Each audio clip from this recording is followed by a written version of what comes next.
वालुल उक़दतम मिन लिसानी यफ़क़हू क़ौली वबिज़िदनी इल्मा वबिज़िदनी इल्मा वबिज़िदनी इल्मा। अच्छा जी, हमारे साथ फरहान साहब मौजूद हैं। फरहान साहब, कैन यू हियर अस?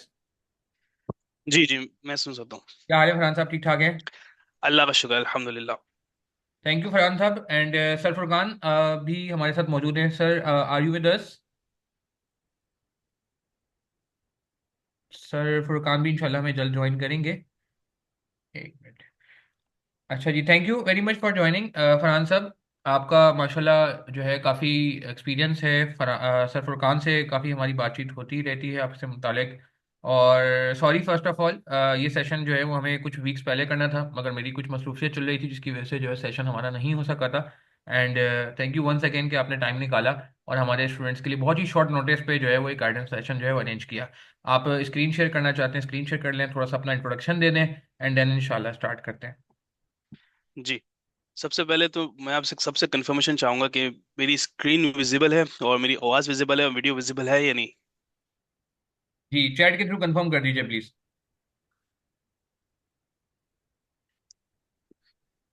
फरहान साहब, आपको चैट में जी कंफर्म हो रहा जी, होगा। ठीक है। सबसे पहले स्टार्ट करते हैं आज का सेशन। बेसिकली आज का सेशन रखने का मकसद ये था कि हम basically as a Pakistani, as a community, हमने इस तरह सोचा, यहाँ यूके में जो मेरे कुछ दोस्त हैं, कोलीग्स हैं विद इन अ सर्कल, हमने सोचा कि हम एक ऐसा सेशन अरेंज करें जिससे मेरी फुरकान से बात हुई थी। और कि हम अपनी टीम को, अपनी कम्युनिटी को हेल्प एंड सपोर्ट करें in working toward a right direction. तो इस हवाले से सेशन है। और आज के सेशन दो पार्ट्स में स्प्लिट है। फर्स्ट 30 मिनट में इंशाल्लाह प्रेजेंटेशन को गो थ्रू करूंगा। प्रेजेंटेशन में क्या है इसको भी मैं इंशाल्लाह बताता हूँ।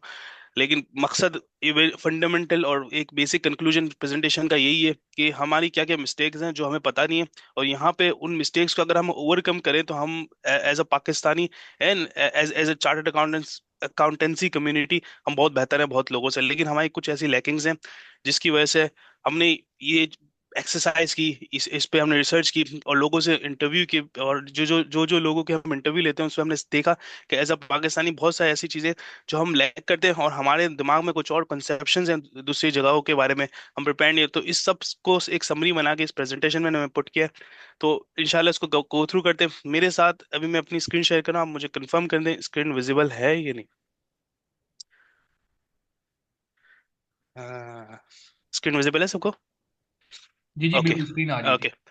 हाँ, तो मेरे साथ मेरे कुलीग कामरान मुर्तज़ा मौजूद हैं जो कि एज ऑडिट डायरेक्टर है बीडीओ लंदन में। और मेरे साथ अब्दुल समद है जो lower gulf manager KPMG lower gulf में। तो इंशाल्लाह अगर कोई भी क्यूएनए में कोई सवाल होगा तो कामरान मुर्तज़ा और अब्दुल समद भी इसमें अपना इनपुट देंगे अपने एक्सपीरियंस के बेसिस पे। और मैं पूरी प्रेजेंटेशन को रन थ्रू करूंगा। फर्स्ट तो मैंने ऐसे ही लिख दिया, लेकिन as I would say my self as a presenter. Presentation को स्टार्ट करने के साथ साथ सबसे पहले एजेंडा की बात करें। एजेंडा बड़ा बड़ा ही स्ट्रीमलाइन एजेंडा है कि सबसे पहला और कि हम यहाँ पे मौजूद क्यों, पर्पस ऑफ सेशन का पर्पस क्या है। इसके बाद मैं अपना अपने बारे में बताऊंगा और मेरी जर्नी, क्या मैंने स्ट्रगल फेस की एज अ पाकिस्तानी, और ऑब्वियसली स्पेशली जब इस इन्वायरमेंट से आया हूँ जहाँ हमारी फर्स्ट लैंग्वेज इंग्लिश नहीं है, तो उसमें क्या क्या चैलेंजेस है मैं इंशाल्लाह उसको कवर करूंगा। कॉमन प्रॉब्लम्स, वो प्रॉब्लम्स हैं जो मुख्तलिफ पॉइंट पे मैंने, कामरान भाई ने और अब्दुल समद ने हमने एक्यूमुलेट किए लोगों से पूछने के बाद कि क्या क्या, और हमने आइडेंटिफाई कि ये प्रॉब्लम्स हम एज अ हमें फेस करने पड़ते हैं। प्लस ये प्रॉब्लम्स हैं जो हमें पता ही नहीं एक्चुअली प्रॉब्लम है, तो इंशाल्लाह इसको भी टच करेंगे। इसके बाद जॉब एप्लीकेशन पे अप्लाई, जॉब रोल पे अप्लाई करने से पहले क्या क्या ऐसी चीजें हैं जो हमें माइंड में रखनी चाहिए अप्लाई करने से पहले, अप्लाई करने के बाद नहीं, पहले। फिर इसके अलावा हम जॉब एप्लीकेशन के प्रोसेस के बारे में बात करें, गल्फ में क्या चलता है, Europe and OBC US as well. आखिर में हाई लेवल कंक्लूजन। और फिर अस्सलाम इसके वालेकुम। बाद नेक्स्ट हाफ में इंशाल्लाह क्यूएनए होगा जिसमें आपके कोई भी क्वेश्चन हो, क्रॉस क्वेश्चन, और आपने जो चैलेंजेस फेस करे जॉब मार्केट में अपनी सीवी के हवाले से कुछ भी क्वेश्चन हो आप इसमें पुट फॉरवर्ड कर सकते हैं। इंशाल्लाह हम लाइव रिस्पॉन्स करेंगे। अच्छा, थैंक यू सर फुरकान ने भी ज्वाइन कर लिया हमें। थैंक जी। यू। जी सर, अस्सलाम वालेकुम। वालेकुम सलाम। Farhan, how are you? Very well, very well, thank you Furqan. I think Furqan ने स्टार्ट में इनिशिएट किया था सेशन, और फिर for disconnection, for some reason about disconnection ये चले गए। आई थिंक वापस कम बैक हो गया। जी जी, और बहुत ज़्यादा थैंक यू कि आपने इतने शॉर्ट नोटिस पर अवेलेबल हो गए। और thank you so much for obviously ये एज अ सेशन, मैं इसको एक लर्निंग सेशन से ज्यादा सपोर्ट सेशन में बोलूंगा, क्योंकि अ, हमारी प्रॉब्लम को सिर्फ हम ही समझ सकते हैं और हम ही अच्छे तरीके से बता सकते हैं। वहां बैठ के वो बंदा जो लोकली अगर इस तरह का कुछ सेशन दे रहा है, तो मैं समझता हूँ उसको वो फ्लेवर नहीं होगा जो यहाँ इस साइड पे बैठ के जो अंडरस्टैंड कर सकता है क्या क्या प्रॉब्लम है। इंशाल्लाह मैं अपनी जर्नी के बारे में बताऊंगा तो आपको अंदाजा होगा और अंडरस्टैंड करेंगे कि भाई ये तो बड़े प्रॉब्लम हमारे साथ भी है, लेकिन हमें पता ही नहीं है ये प्रॉब्लम है। तो इंशाल्लाह इसको कवर करेंगे। Thank you so much Furqan for अच्छा अरेंजिंग ऑल बस this. Just one thing Farhan, अब रिकॉर्डिंग जो है ना वो इंश्योर कर लीजिएगा, बस ये बस कहना था। Thank you. I think recording किसी ने स्टार्ट की थी। जी रिकॉर्डिंग मैंने स्टार्ट की है। अच्छा इत्तेफाक से मेरा नाम भी सर मतलब फुरकान अहमद ही आ रहा है। एक मिनट ठीक मैं, ठीक। जी तो आप ठीक है। भी चाहे तो स्टार्ट कर लें, रिकॉर्डिंग आप कर सकते हैं, आप कर लें तो मैं कहूँगा ज़्यादा अच्छा सेफ साइड पे हो जाएगा हमारे पास। ठीक है। मैंने, बस है हाँ शायद। रिकॉर्डिंग मैंने भी बिल्कुल इनिशिएट कर दी। बिल्कुल, दैट्स ग्रेट दैट्स ग्रेट। ठीक है, अब एजेंडा से आगे बढ़ते हैं। किसी का कोई सवाल नहीं है एट दिस पॉइंट? किसी का कोई क्वेश्चन बिफोर वी स्टार्ट? तो आई विल फरहान, टेक। यार Q&A मेरे ख्याल में हम एंड में कर लेंगे। अभी हाँ हम मैं, बस जो जी, जी जी। मैं सेशन का, मैंने सेशन का जैसे लॉजिस्टिक बताया, कोशिश होगी नेक्स्ट 20 to 25 मिनट में प्रेजेंटेशन को कवर कर लेंगे। इसके बाद जिसके भी कोई भी सवाल है, फ्रॉम प्रेजेंटेशन, फ्रॉम जर्नी, या for any other reason, from job application, इस तमाम सवाल हम एंड में लेंगे। ठीक है, आप अपने नोट डाउन कर सकते हैं सवाल। ठीक है। प्रेजेंटेशन को जैसे मैंने पहले जिक्र किया कि इस सेशन का मकसद क्या है, इस सेशन का मकसद ये है कि मैं अपना एक्सपीरियंस शेयर करूं, और और और मेरा एक्सपीरियंस किस तरह आप सबके लिए बेनिफिट हो सकता है, to identify your experience and your gaps in your CV, plus gap in your performance को। तो इंशाल्लाह इसको कवर करेंगे। फिर इसके अलावा जॉब सर्च का इफेक्टिव तरीका क्या है जिसकी वजह से जॉब सर्च जो सक्सेसफुल होगी और आपको जॉब के चांसेस ज्यादा हो, क्या तरीकेकार है, मैं ये बताऊंगा कि हम लोग क्या करते हैं और सही तरीका क्या है इंशाल्लाह। सबसे पहले अपनी बात करूं, मैं क्वालिफाइड अकाउंटेंट हूं। मेरी जर्नी तकरीबन 12 साल पहले शुरू हुई, जिसमें मैंने केपीएमजी से अपनी आर्टिकलशिप शुरू की, यूएई, कतर, फिर ईवाई लंदन, ग्रैंड थॉर्टन। तो ये सर्टेन नंबर ऑफ फर्म्स इसमें मिडिल में है। तो इसके अलावा मैं as on the panel of Advoc 360 के पैनल पे भी हूँ, जिसमें मैं एज अ कॉन्ट्रैक्टर हूँ फॉर इंश्योरेंस ऑडिट क्लाइंट। इसके अलावा एज अ साइड एक्टिविटी में वैल्यूएशन का, मुझे बड़ा शौक है इन्वेस्टमेंट वैल्यूएशन का, सीएफए से भी मेरा ताल्लुक है। तो मैं वैल्यूएशन में पाकिस्तान स्टॉक एक्सचेंज पे मैं स्टॉक एक्सचेंज पे काफ़ी ज़्यादा रिसर्च की है मैंने, और इस पे काफ़ी ज़्यादा स्टॉक्स, अंडर वैल्यू स्टॉक पे मेरे एक चैनल भी है, और मैं उस कोशिश करता हूँ उस पर हाईलाइट करूँ, just to provide a bit guidance. इसके अलावा एक प्राउड मोमेंट मेरी जिंदगी में ये है कि मैं एज अ फर्स्ट पाकिस्तानी हूँ जिसमें मेरे 2 आर्टिकल्स ग्रैंड थॉर्टन यूके की वेबसाइट पे पब्लिश हुए हैं, जो आप जाके देख सकते हैं। लिंक्डइन पे भी वो आर्टिकल्स हाईलाइटेड है मेरी प्रोफाइल में, आप देख सकते हैं। तो ये एज, ये at a high level about my self है। अब जर्नी की बात करें, जर्नी थोड़ा सा मेरी यहाँ पे मैंने बुलेट पॉइंट्स बनाए, लेकिन मैं थोड़ा सा हाई लेवल पे कवर करूंगा। जर्नी मेरी बेसिकली स्टार्ट इस तरह से हुई थी कि मैं जब अपनी आर्टिकल्स कर रहा था, और आर्टिकल्स के दौरान failure failure failure failure at some, फिर इसके बाद मुझे एक सिक्योरमेंट अपॉर्चुनिटी मिली और कतर की। तो मैं कतर गया, और वहां जाके मुझे पता चला कि भाई जो फेलियर, जो मैंने एग्जाम में फेलियर है, वो सबसे बेसिक चेक है यहाँ पे आने का, बाहर मुल्क में जाने का। तो वो आने जैसे ही कॉन्वेंट से आया, सबसे पहला काम मेरा यही था कि मैंने अपनी क्वालिफिकेशन पे काम किया। और क्वालिफिकेशन पे काम करने के साथ साथ, क्योंकि ये is a first step in the letter, तो ये चीज़ हमने इंश्योर करनी थी। और मैंने उस वक्त इंश्योर की भाई पहले क्वालिफिकेशन लें, फिर बाद में सब चीज़ देखेंगे। सॉरी। फिर क्वालिफिकेशन के बाद हुआ इस तरह से कि मुझे किसी ने बोला था, फरहान, अ, दिन में अगर 10 जॉब पे तुम अप्लाई नहीं करो, उससे पहले सोना नहीं। वो उस बंदे को आज भी मैं लिंक में हूँ उस बंदे के साथ। लेकिन कहने का मकसद ये था, इतने लोग आर्टिकल्स फेज में इतने डेस्परेट और फ्रस्ट्रेटेड होते हैं कि उनको जॉब किसी तरह भी हो जाए। तो मेरा भी यही सिनेरियो था। मैंने भी दिन में इतनी इतनी एप्लीकेशंस पे अप्लाई किया। ईवाई लंदन में ही मैंने 10 जॉब्स पे अप्लाई कर दिया, पीडब्ल्यूसी में अप्लाई कर दिया, Deloitte, KPMG, EY, Grant Thornton, all the firms मैंने throughout up and down, सब पूरी पूरी दुनिया में जहां मुझे नौकरी नजर आ रही थी वहां मैंने अप्लाई कर दिया, क्योंकि इतना फ्रस्ट्रेट हुआ था। इंटरेस्टिंगली, विदाउट एनी प्लानिंग और विदाउट एनीथिंग, और लकीली फिर मेरी ईवाई लंदन में फर्स्ट इंटरव्यू हुआ। और यहाँ पे मेरा बड़ा, यहाँ पे इस तरह से लक चला कि मेरा इंटरव्यू ब्रिटिश नहीं था। अगर ब्रिटिश होता तो जो मैंने फ्यूचर बाद में फेस किया वो मुझे उसी वक्त फेस कर देता और मैं रिजेक्ट हो जाता। ब्रिटिश नहीं था तो इसकी वजह से मुझे ब्रिटिश एक्सेंट की भी अवेयरनेस नहीं थी उस वक्त। तो इंटरव्यू पास हो गया। फाइनल इंटरव्यू मेरा जो पार्टनर के साथ था वो भी इत्तेफाकन वो भी नॉन ब्रिटिश था, ब्रिटिश तो था लेकिन बॉर्न ब्रिटिश नहीं था, तो इसकी वजह से मुझे एक्सेंट में कोई चैलेंज नहीं हुआ। फिर मैं इत्तेफाकन 2-3 महीने बाद जो भी इनका प्रोसेस है वीजा प्रोसेस के बाद मैं यूके आ गया। वहां आके जो मेरी जलालत हुई इन टर्म ऑफ के मुझे इंग्लिश नहीं आती थी, क्योंकि मैं बड़े बेसिक मैट्रिक सिस्टम से पढ़ा लिखा था। आप पिछले 7 साल पहले चले जाए तो इतना इंटरेक्टिवली फेसबुक यूज नहीं करता था, तो मुझे कमेंटिंग से भी सच मेरी लैंग्वेज कोई इतनी ज्यादा अच्छी नहीं थी, सीधी सीधी बात बताऊंगा। तो लैंग्वेज मुझे नहीं आती। वहां आके जाके देखा मैंने, यूके आके ईवाई लंदन में आके देखा मैंने कि लैंग्वेज तो नहीं आती, प्लस मुझे बोलने भी नहीं आता। मतलब यहाँ पे जो बोलते हैं वो पाकिस्तान में नहीं बोलते। पाकिस्तान में थोड़ा bold and blunt tone style होता है, यहाँ पे बड़ा सॉफ्ट स्टाइल होता है और बड़ा कामली और पोलाइटली बोलते हैं। तो ये चीज मैंने लर्न की। और ये जब लर्न नहीं की थी तो मुझे फेलियर इस तरह, पहले साल मुझे काफी लोगों ने पिन पॉइंट किया कि this is wrong, you should not do this, लोगों ने पकड़ पकड़ के बोला। तो फिर मैंने एक प्लान बनाया कि भाई मैंने अब तक जो किया ना सब बेवकूफ़ी थी। अब मुझे ना एक तो सॉफ्ट स्किल पे काम करना चाहिए, तो मैंने तो सॉफ्ट स्किल का कोर्स किया। उस वक्त, क्योंकि टाइम उस वक्त था मेरे पास, तो मैंने किया। फिर इसके साथ साथ मैंने सॉफ्ट स्किल के साथ साथ मैंने ये जरूर सीखा कि क्या नहीं बोलना, दैट इज वेरी इंपॉर्टेंट। तो ये मैंने सीखा। इसके बाद जब मैं सब कुछ सीख लिया, 2-2 ढाई साल हो गए, फिर जैसे मैंने सीख लिया ना, जब मेरी नर्सरी कंप्लीट हो गई ईवाई में, तो मैंने अपने एक्सपोजर के साथ रेडी होकर मैंने ग्रैंड थॉर्टन ज्वाइन की, जहाँ पे मुझे अल्लाह का शुक्र है प्रमोशन मिली, ब्रांड का पार्ट भी हूँ। एट द सेम टाइम मेरे आर्टिकल्स भी पब्लिश हुए, all the things.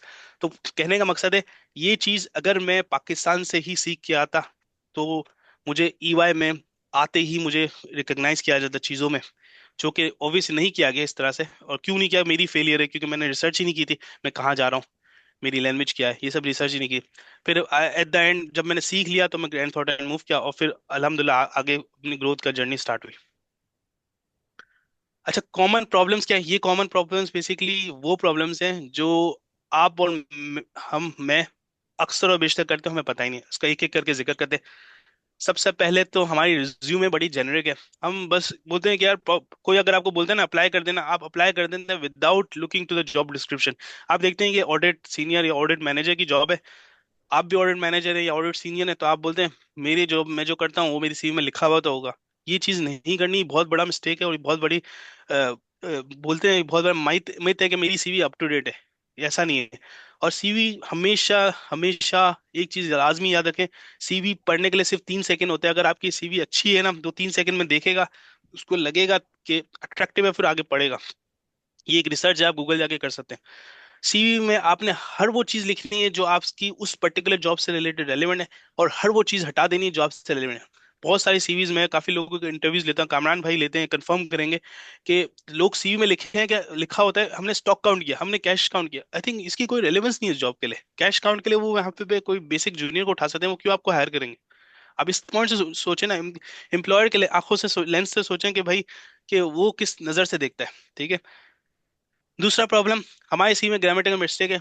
I think हमारी इंग्लिश फर्स्ट लैंग्वेज नहीं है, तो हो सकती है, तो इसको मेक श्योर करें ये ना हो। बहुत सारी सीवीज में मैंने खुद नोट की, इंक्लूडिंग मेरी खुद की सीवी में थी। तीसरी चीज, हमें अपनी स्किल नहीं पता, हम अपनी सीवी पे लिखते हैं हमारे बैंकिंग का भी एक्सपीरियंस है, हमें इंश्योरेंस का भी एक्सपीरियंस है, हमें फंड्स का भी एक्सपीरियंस है, हमें सब चीज का एक्सपीरियंस है, और फिर हम अप्लाई करते हैं हर जगह। That is wrong. एक एज अगर एम्प्लॉयर की नजर से देखें ना, अगर आपके पास सब चीज का एक्सपीरियंस है ना, the CV is either fake, मतलब सीवी सही नहीं है, या दूसरी चीज ये कि आपके इतने ज्यादा एक्सपीरियंस है इतने शॉर्ट पीरियड में, तो ये इंडिकेट करता है कि आप इतने अच्छे नहीं हो कि हर हर बंदे ने अपने क्लाइंट से आपको मूव ऑन किया है। मतलब आपको थोड़े टाइम पहले एक क्लाइंट के रखा, फिर उस वाले बंदे ने हटा दिया, फिर दूसरे क्लाइंट पे रखा, उसने भी हटा दिया, एंड सो ऑन। तो ये दो चीजें दोनों नेगेटिव इंडिकेट करती है। आपकी जॉब रिक्वायरमेंट ऐसे इंश्योरेंस ऑडिट की है, तो आप इंश्योरेंस ऑडिट की सीवी होगी, उसी के थ्रू ही आपने स्टिक टू द सीवी रहना है, और इसी stick to that job role लेना है।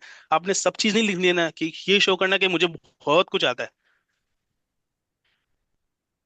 तीसरी चीज, हमें पता ही नहीं अप्लाई किस तरह करना है। पहले अगर मैं आज से 7 साल पहले बात करूं, जब मैंने स्टार्ट किया था जॉब अप्लाई करना, तो मैं सिर्फ धड़ाधड़ किसी भी जो भी आती थी उस पर अप्लाई करते थे। तो ये हमें पता होना चाहिए किस तरह इफेक्टिवली अप्लाई करना है, उसको हम आगे कवर करते हैं। जॉब रिक्वायरमेंट्स हम पढ़ते नहीं है। कभी कभी लिखा होता है कि आपको स्पेसिफिकली CIMA होना चाहिए क्वालिफिकेशन, स्पेसिफिकली लॉ एक्सपीरियंस होना चाहिए, स्पेसिफिकली ट्रैवल इंडस्ट्री का एक्सपीरियंस होना चाहिए। हम वो पढ़ते नहीं, अप्लाई करते ना, दैट्स अ बिग फेलियर, और फिर वो ऑब्वियसली रिजेक्ट हो जाती है। Weak online presence. अच्छा, मॉडर्न जमाने में अब हमारे जिस एज पे और जिस स्टेज पे खड़े हैं ना हम, तो यहाँ पे हमारी ऑनलाइन प्रेजेंस की बहुत ज्यादा इंपॉर्टेंस है। क्योंकि तमाम हायरिंग मैनेजर सब आईटी, सब सब इतने आईटी ड्रिवन है ना, वो अपने सॉफ्टवेयर या अपने एम्प्लॉयज के थ्रू जो उन्होंने हायर किए होते हैं, वो बेसिकली सबसे पहले आपकी ऑनलाइन प्रेजेंस चेक करते हैं लिंक्डइन। तो वो आपकी अच्छी नहीं है या वीक है, मीनिंग कि आपने लिखा है I join KPMG from this to this year, आगे कुछ नहीं लिखा ना, that is also a negative कि आप अपनी प्रोफाइल अपडेट ही नहीं करते। Not following instruction, not following instruction से मुराद ये, हम जॉब एप्लीकेशन अप्लाई करते हैं अक्सर और बेशतर लिखा जाता है कवर लेटर सेपरेटली अटैच करें या इन दैट फॉर्मेट अटैच किया करें, तो वो हम नहीं करते, वो भी सिस्टम उसको रिजेक्ट कर देता है। Sorry, applying to many roles in the same company, ये मेरी पर्सनल, मेरी खुद की भी मिस्टेक ये रही है हिस्ट्री पे, कि मैं एक ही कंपनी में ऑडिट मैनेजर के रोल भी अप्लाई करो, सीनियर मैनेजर के रोल भी अप्लाई करो, सीनियर के रोल भी अप्लाई करो, बैंकिंग में भी अप्लाई करो उसी कंपनी में, और इंश्योरेंस में भी अप्लाई करो। That is a biggest flaw जो हम करते हैं, क्योंकि हमें जॉब चाहिए चाहे कोई भी हो, तो ये चीज नहीं करनी। इंटरव्यू के लिए हम प्रिपेयर नहीं होते। इंटरव्यू प्रिपरेशन का हर किसी ये मतलब नहीं है कि आपको सिर्फ और सिर्फ टेक्निकली पता हो। इसका मतलब ये भी है कि इंटरव्यू प्रिपरेशन में कंपनी के बारे में पता हो, जो इंटरव्यू ले रहा है वो उसकी पर्सनैलिटी क्या है आपको पता होनी चाहिए, थोड़ी बहुत बेसिक रिसर्च करनी चाहिए जो कि लिंक्डइन के थ्रू आप कर सकते हैं इजीली, कि उसका एक्सपीरियंस क्या है, वो बंदा करता क्या है, तो उस हिसाब से अपने जवाब को उस कॉन्टेक्स्ट में बयान करेंगे। इसकी मिसाल इस तरह से है कि मैंने एक रिसेंटली एक इंटरव्यू दिया था। अब वो बंदा फंड का एक्सपर्ट था, तो अब मुझे, मैंने जब रिसर्च की ना, तो मुझे पता चल गया फंड का एक्सपर्ट है, तो मैंने फंड से रिलेटेड कोई भी जवाब नहीं दिया, क्योंकि मैं समझ गया कि अगर मैं उससे रिलेटेड कोई भी अपने सिनेरियो या रिस्पॉन्स में लेके आऊंगा ना, तो वो क्रॉस क्वेश्चन आ सकता है जिसमें मैं फंस जाऊंगा। तो ये चीज़ वेरी इंपॉर्टेंट है, you need to act smart. Lack of research मैंने कवर कर दिया ऊपर। Over confident, under selling. Over confident का मतलब ये, हमारा जो, जैसे मैंने शुरू में जिक्र किया था, हम लोग थोड़े बोल्ड एंड ब्लंट है। बोल्ड एंड ब्लंट से मुराद ये है कि हम लोग बोलते हैं हाँ हाँ yes I can do it, without thinking. तो एक ओवर कॉन्फिडेंट अपनी आपकी उसमें नजर नहीं आनी चाहिए इंटरव्यू में। मैंने रिसेंटली एक इंटरव्यू लिया था, उस बंदे ने मुझे बोला, उस बंदे ने मुझे बोला कि I manage team of 24 people. तो मुझे बड़ा ऐसे एक हाईलाइट हुआ कि पाकिस्तान में 24 लोग कैसे मैनेज कर सकता है। तो इस तरह की बातें नहीं करनी चाहिए कि वो लगे भाई ये तो झूठ बोल रहा है, या बहुत ज्यादा over confident I can do in UK as well. ठीक है। और अंडर सेलिंग योर सेल्फ, मतलब अक्सर और बेशतर, हाँ, ये वैसे कम होता है अंडर सेलिंग, लेकिन ये ज्यादातर हम देखें, बहुत सारे लोग अपनी स्किल को सही तरीके से मार्केट नहीं कर पाते। तो ये एक अलग सेशन इस पे बन सकता है, लेकिन फिलहाल इसका हाई लेवल में मतलब ये है कि आप अपने लोअर लेवल एक्सेप्ट करें या अपनी स्किल को राइटली सेल ना कर पाए। आखिरी सेकंड लास्ट चीज, सैलरी। सैलरी के बारे में मैं समझता हूँ, ऑब्वियसली हर बंदा जब अप्लाई करता है डेस्परेट होता है सैलरी कितनी होगी, लेकिन उसका राइट टाइम होता है पूछने का। इंटरव्यू में आप ये नहीं पूछना चाहिए कि आपकी सैलरी कितनी ऑफर करेंगे। जब आप अप्लाई करें तो आपको बस आइडिया होना चाहिए इतनी से इतनी होगी। फाइनल स्टेज पे पहुंचे तब आप पूछ सकते हैं। आखिरी चीज जो मेरे साथ भी होती थी, कि मैं एट सम पॉइंट जब मैंने बहुत ज्यादा अप्लाई करके कुछ हो नहीं ना, आई गेट फ्रस्ट्रेटेड, और मैं बोला कि यार अब तो नहीं हो सकता, चलो जो आ रहा है अप्लाई करो। एक मैंने होप लूज, मतलब मैंने एक उम्मीद छोड़ दी कि भाई कि अब नहीं होगा। तो मायूसी कुफर है। तो मैं समझता हूँ कि आपको ये चीज नहीं करनी, आपको कंटिन्यूसली अप्लाई करना, क्योंकि because this is a process. आप इफेक्टिवली अप्लाई करेंगे और बार बार अप्लाई करेंगे, हो सकता है 5 रिजेक्ट हो, छठे आपको आगे बढ़ जाए सीवी। तो this is a process, you have to do it. अच्छा, नेक्स्ट स्लाइड है कि क्या चीज आपको माइंड में रखनी है जॉब रोल पे अप्लाई करने से पहले। क्या ऐसी चीजें हैं जो आपको लाजमी सोचनी है बिफोर अप्लाइंग। सबसे पहली चीज, आप अपने फाइनेंशियल गोल्स को समझ लें कि आपने करना क्या है जिंदगी में। आया आपने वेल सेटल होना है किसी भी मुल्क में, या आपने कोई, आपके फैमिली के कोई लोन्स है आपने वो पे ऑफ करने, तो फाइनेंशियल्स आपको ज्यादा आपके कैरेक्टरिस्टिक है इन योर एप्लीकेशन और targets rather than non financial goals. तो ये चीज़ों को मद्देनजर रखने के बाद आप सोचें कि मुझे किस सेक्टर में और किस इंडस्ट्री में अप्लाई करना चाहिए। मिसाल के तौर पे, मेरा एक दोस्त है, वो, मैं जब यूके आ रहा था तो वो यूएई चला गया। उसकी व्यू ये था कि फरहान, कि मेरे कुछ लोन्स हैं जो मुझे पे ऑफ करने, तो मुझे पहले फाइनेंशियल गोल्स कवर करने, इसके बाद मैं सेटलमेंट गोल्ड पे जाऊंगा। तो फाइनेंशियल गोल्स उसके ये थे कि उसको लोन रिपे करना था। तो यूएई मार्केट में ज्यादा टैक्स फ्री इनकम है और सेविंग थोड़ा ज्यादा है, तो इस हिसाब से उसने बोला मैं इसको चूज करता हूँ, देन आई विल। तो उसकी जॉब सर्च का क्राइटेरिया ना सिर्फ और सिर्फ मिडल ईस्ट था।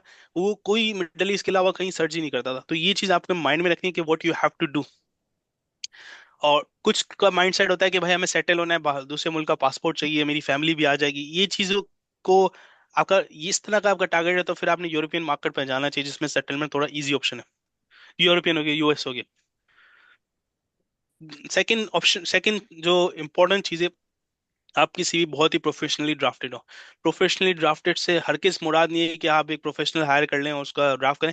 प्रोफेशनली ड्राफ्टेड, आप हम सब अब सब लोग प्रोफेशनल ही है, और हम ये जरूर समझते हैं कि जॉब वाला क्या देख रहा है तो उसके हिसाब से ड्राफ्ट कर। Look from the his lens के वो क्या देखेगा। सबसे पहले वो देखेगा आपके पास आपकी एक्सपीरियंस क्या क्या है और कहाँ कहाँ आपने काम किया। ऑडिट फर्म में काम किया, पीडब्ल्यूसी में लेस इतने साल काम किया, और क्या क्या आपने जॉब रिस्पॉन्सिबिलिटी दी। लाजमी जॉब रिस्पॉन्सिबिलिटी क्लियर कट लिखी होनी चाहिए। और जब प्रोफेशनल ड्राफ्टेड में बोलूँ तो मैं समझता हूँ प्रोफेशनल ड्राफ्टेड के साथ स्पेसिफिक सीवी भी होनी चाहिए। अगर आप ऑडिट मैनेजर की अप्लाई कर रहे हैं तो आपकी सीवी ऑडिट मैनेजर के हिसाब से आपकी रिस्पॉन्सिबिलिटी नजर आनी चाहिए, मैच होनी चाहिए। यहाँ पे अब ऐसा स्टार्ट हो गया है कि कंपनियां एआई टूल्स यूज करती है to to figure out and to use ATA system to figure out CVs, कि किसकी सीवी में ये वर्डिंग्स हैं तो उसको एक्सेप्ट करो, जो कि इनकी जॉब डिस्क्रिप्शन में लिखी होती है। तो वो नहीं होती तो by default automatically system reject कर देता है। अक्सर वो बेचते देखते होंगे, आप अप्लाई करते होंगे, शाम में रिजेक्ट आया तो वो सिस्टम रिजेक्ट करता है। तो ये चीज माइंड में रखें, आपकी सीवी बड़ी वेल ड्राफ्टेड हो। सीवी जितनी शॉर्ट होगी इतनी अच्छा है, लेकिन जॉब रिस्पॉन्सिबिलिटी बहुत क्लियर कट लिखी होनी चाहिए। तीसरी चीज, किसी जैसे मैंने आपको बताया कि मेरा फेलियर था, मुझे बोलने इंग्लिश बोलने नहीं आती थी, बोलने के साथ साथ सुनने भी नहीं आती थी। British accent is very difficult. तो तो ये चीज आपने जब अप्लाई करने से पहले, अगर अप्लाई करें तो साथ साथ इस पे काम करना शुरू कर दें। यूके की मार्केट, यूरोप यूके की मार्केट में ब्रिटिश एक्सेंट और लैंग्वेज कम्युनिकेशन बहुत ज्यादा फोकस है। दूसरी मार्केट्स में definitely communication is a basic step, लेकिन फोकस बहुत ज्यादा नहीं करूंगा मैं। मिडिल ईस्ट में मेरे ख्याल में अब शुरू हो गया, अब्दुल समद कंफर्म करेगा, लेकिन मिडिल ईस्ट में भी कम्युनिकेशन पे अब फोकस स्टार्ट हो गया कि आपकी कम्युनिकेशन बहुत अच्छी हो। क्योंकि कम्युनिकेशन मैं समझता हूँ after qualification communication is the first step in the ladder. क्यों? Next step in the ladder क्यों? क्योंकि कम्युनिकेशन अच्छी होगी तभी तो आपको सारे सवाल पूछेगा और वो टेक्निकली टेस्ट करेगा। कम्युनिकेशन आपकी अच्छी नहीं है, आप you can not explain your idea clearly, तो ये मसला है। आखिर फिर क्वालिफिकेशन, क्वालिफिकेशन लिखने का मकसद ये था कि हर मार्केट में क्वालिफिकेशन की डिफरेंट डेफिनेशन है। यूके मार्केट में प्रोफेशनली क्वालिफाइड का मतलब है किसी न किसी अकाउंटिंग या ऑडिट बॉडी से आप क्वालिफाइड हो, ACCA, CA, CMA, और वो what ever qualification exist in the world, लेकिन आप क्वालिफाइड और एक्टिव मेंबर हो। यूके मार्केट की और यूरोपियन मार्केट की ये रिक्वायरमेंट है। यूएस मार्केट की थोड़ी रिक्वायरमेंट डिफरेंट है। यूएस बोलता है कि आप CPA यूएस हो। अब इस तरह से हो गया है कि पाकिस्तान में बैठ के भी आप CPA के एग्जाम्स दे सकते। आई don't know the specific criteria for it, वो जो कि आप जाकर देख सकते हैं, लेकिन उनकी रिक्वायरमेंट होती है आप CPA क्वालिफाइड हो, अदरवाइज हम आपको बेसिक लेवल पे हायर करेंगे और बोलेंगे आप CPA आप पढ़े, पास करें, फिर हम आपको आगे प्रोग्रेस करेंगे। तो ये क्वालिफिकेशन माइंड में रखें। तीसरी चीज ये, क्वालिफिकेशन मिडिल ईस्ट मार्केट में वीजा की रिक्वायरमेंट होती है कि आपके पास बैचलर डिग्री या master degree, bachelor degree I think graduation होना चाहिए। और ग्रेजुएशन से मुराद है 3 या 4 ईयर, जो कि पाकिस्तान में यूजली 2 इयर्स बीकॉम होता है, तो वो नहीं चलता। तो अगर आपके पास जॉब अप्लाई कर रहे हैं, आपके पास बैचलर डिग्री नहीं है, तो keep in mind bachelor degree कोई एक दिन में नहीं आएगी, तो 3-4 साल का प्रोसेस है, तो वो होगा। तो वो नहीं है तो आप उसके हिसाब से अपनी सर्च को और एप्लीकेशन को ट्वीक करें, आप उन कंट्रीज में अप्लाई करें जहां आप आ जाए। या फिर अगर आपका क्वालिफिकेशन है तो उस चीज को, क्वालिफिकेशन को हाईलाइट करें अपनी सीवी में कि 4 year graduate from this this this. Plus middle east market में तमाम डॉक्यूमेंट्स अटैच होते हैं और टेस्टेशन का भी बड़ा प्रोसेस होता है। तो keep that in mind, test करवाने के लिए आपके पास टाइम होना चाहिए। अक्सर बेचते हैं हम अप्लाई करते हैं और फिर बाद में पता चलता है टेस्ट करने का तो 15-20 दिन है।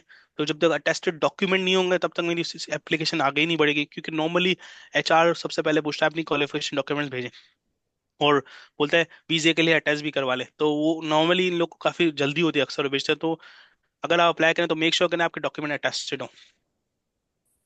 आखिरी चीज technical skill, yes, technical skill को मैं आखिरी लेता हूँ।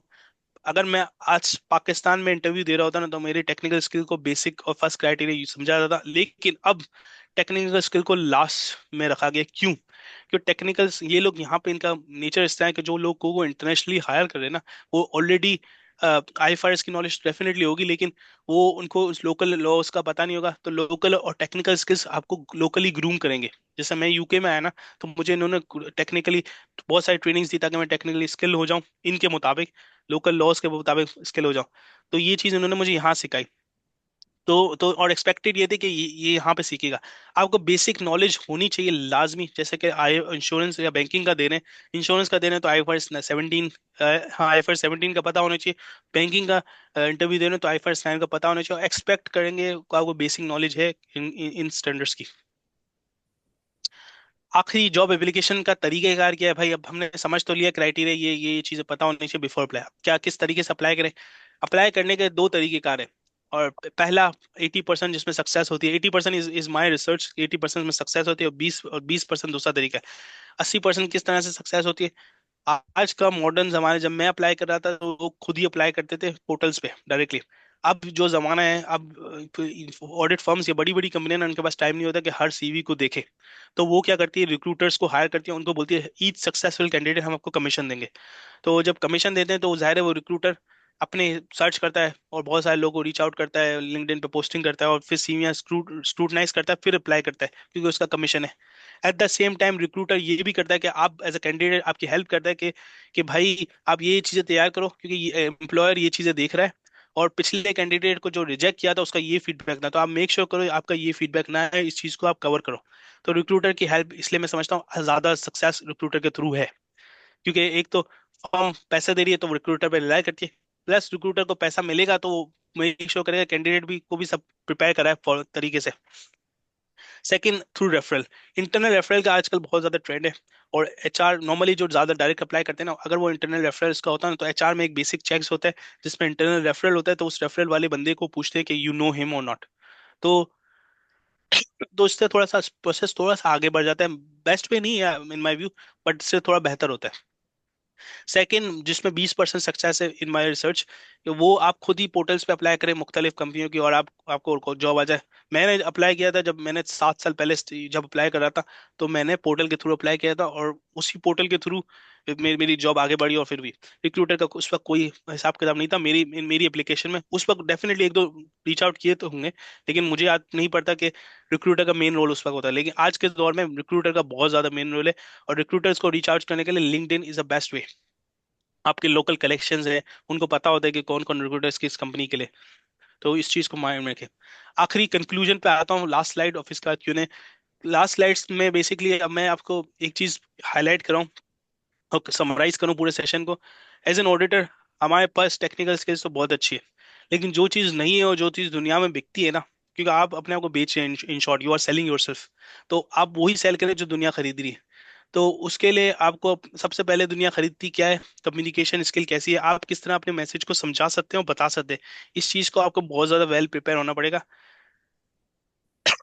और इस जब ये फास्ट पेस इन्वायरमेंट है, और जब एम्प्लॉयर के पास बहुत ज्यादा ऑप्शन है, क्योंकि एक रिक्रूटर नहीं 10 रिक्रूटर एम्प्लॉयर्स को सीवी देता है कि उनका कैंडिडेट आगे बढ़े, तो वो मेक श्योर करते हैं कि उनके एम्प्लॉयर के पास बहुत ज्यादा ऑप्शन है। तो आपको अगर सक्सेसफुल या सुपीरियर रहना है दूसरे का, तो आप हर वो चेक बॉक्स टिक करो जो एम्प्लॉयमेंट की रिक्वायरमेंट है। यूरोप यूके मार्केट में और यूएस मार्केट में कम्युनिकेशन, सॉरी, इंटरनेशनली हर मार्केट में कम्युनिकेशन इज द बेसिक की, वो आपकी होनी चाहिए। प्लस कम्युनिकेशन से मुराद सिर्फ स्पीकिंग नहीं, लिसनिंग भी। ब्रिटिश यूके मार्केट में आपको ब्रिटिश एक्सेंट की भी अवेयरनेस होनी चाहिए before the interview. That is very important. मेरे केस में मैंने आपको बताया कि वो ब्रिटिश नहीं था, दैट वाज माय लक, लेकिन नॉट नेसेसरी हर किसी के उस वक्त इसी तरह से सिनेरियो। तो ये इंपॉर्टेंट थिंग, आप कम्युनिकेशन बहुत ज्यादा करें। दूसरी चीज, ड्राफ्ट एप्लीकेशन आपकी बड़ी वेल ड्राफ्टेड हो, सीवी बहुत ज्यादा ड्राफ्टेड प्रॉपरली हो, उस जॉब रिक्वायरमेंट को मैच करती भी हो। कोशिश करें जॉब रिक्वायरमेंट के सेंटेंस कॉपी कर दें अपने उसमें, अगर एप्लीकेबल है तो। दैट इज वेरी इंपॉर्टेंट, क्योंकि CV is the first representation of your, बोलते हैं ना पहले impression is the last impression. CV आपका पहला इंप्रेशन होता है। तो उस चीज को मेक श्योर करें कि भाई आपकी सीवी बहुत अच्छी हो और आई कैचिंग हो। अब I think that's all high level जो कि मैं कवर करना चाहता था। किसी का कोई सवाल हो तो आप इससे प्रेजेंटेशन के हवाले से पूछ सकते हैं, और कोई और क्वेश्चन हो तो कवर कर सकते हैं। होपफुली मैंने कोशिश की अपने अपने सेशन के थ्रू हाईलाइट कराने की कि क्या क्या की इंपॉर्टेंट थिंग है जो हम मिस करते हैं। स्पेशली प्रॉब्लम्स वाले स्लाइड आप उसका स्क्रीनशॉट ले सकते हैं, जो आपको पता चल सके कि आपकी क्या क्या प्रॉब्लम्स थी और जो आपको पता ही नहीं थी। और इन शॉर्ट मैं अब क्वेश्चन सेशन पे चलते हैं। किसी का कोई सवाल है तो आप बताएं, इंशाल्लाह कवर करते हैं।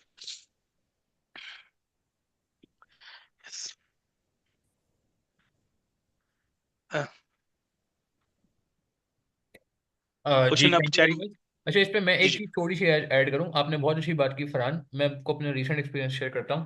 कुछ टाइम पहले हमारी फर्म ने एक कतर की सेकंडमेंट के लिए जो है वो लोगों को अप्रोच करना शुरू किया, और हमारे पास कुछ अच्छी खासी हंड्रेड्स ऑफ सीवीज आई। मगर अनफॉर्चुनेटली उसमें बड़ा एक जो प्रॉब्लम हमें देखने को आया वो ये आया कि आधी सीवीज जो हैं वो रेलेवेंट ही नहीं थी। ठीक है, हमने मैनुअली एक बंदा, क्योंकि हमारे पास ऑब्वियसली बॉट्स या मतलब एआई तो नहीं यूज़ कर रहे थे हम, तो हमने अपना फर्म के रिसोर्सेज को लगाया, but 50% CVs were relevant. Let's say वो जैसे एक्सटर्नल ऑडिट की जॉब थी, तो इंटरनल ऑडिट के लोगों ने, या जो इंडस्ट्री में कहीं काम करते हैं लोग, या कभी पास में कोई 10 साल पहले आर्टिकलशिप कंप्लीट किया उसके बाद वो डिफरेंट रोल्स में रहे, रिसीवर्स में, पेबल्स में, ट्रेजरी में, उन्होंने अप्लाई किया हुआ था। अब वो साफ साफ लिखा हुआ था कि भाई 3 महीने की सिकॉन्टमेंट है। इनफैक्ट नेक्स्ट टू मतलब जैसे कहते हैं सीरियस फाइनेंस मैनेजर्स टाइप के लोगों ने भी अप्लाई किया हुआ था। तो खैर, द पॉइंट इज, आपने बिल्कुल सही कहा। दूसरा एक बहुत इंपॉर्टेंट, मैं एक सक्सेस केस स्टोरी शेयर करता हूँ एक साहब की। एक स्टूडेंट है मेरे, मैं नाम यहाँ पे नहीं लेना मुनासिब समझता। इंटरनल ऑडिट की हमारे पास अकाउंटमेंट की अपॉर्चुनिटी आई बीडीओ से, if I am not wrong, दमाम। ठीक है, उन्होंने जी वो एक स्टूडेंट है, और एक उन्होंने बताया कि जी एक वहाँ पे वैकेंसी है, आप ज़रा अपने स्टूडेंट्स में मालूम कर लें। तो हमने मालूम कर लिया। अच्छा, अब मज़े की बात यह है कि जब हम क्या कहते हैं गए, जब हमने सीवीज मंगवाई, तो अब उसमें कुछ एक वैकेंसी थी, तो कुछ तकरीबन 6-8 सीवीज बहुत ही ज़बरदस्त थी, बहुत ही ज़बरदस्त थी। मगर उसमें भी इशू क्या था कि उन्होंने ना अपने क्लाइंट्स क्लियरली मेंशन किए हुए थे, ना उन्होंने जो है वो इतना पूरी, अगर आर्टिकलशिप आपकी इंटरनल ऑडिट में गुजरी है तो इट शुड बी हाईलाइटेड, क्योंकि ये हर बच्चे के साथ नहीं होता। वो ठीक है, पाकिस्तान में उसको नेगेटिव लेते हैं, बिकॉज पाकिस्तान में usually trainees prefer articleship in external audit. But अगर किसी की इंटरनल ऑडिट में आर्टिकलशिप है तो वो तो हॉट फेवरेट था। तो यही हुआ, एंड में 3-4 सीवी बिल्कुल फाइनल हुई। उसमें से भी मैंने जो है ना उनको बोला कि नहीं, अपनी सीवी अपडेट करें, मेंशन करें, हाईलाइट करें, एक टेबल बनाएं कि आपने किस किस सेक्टर में कौन कौन से क्लाइंट्स के किन किन ईयर में, पूरा मैंने एक्सेल का जो है ना एक्सेल से एक टेबल बनवा के उनको बोला कि अपनी सीवी में डालो।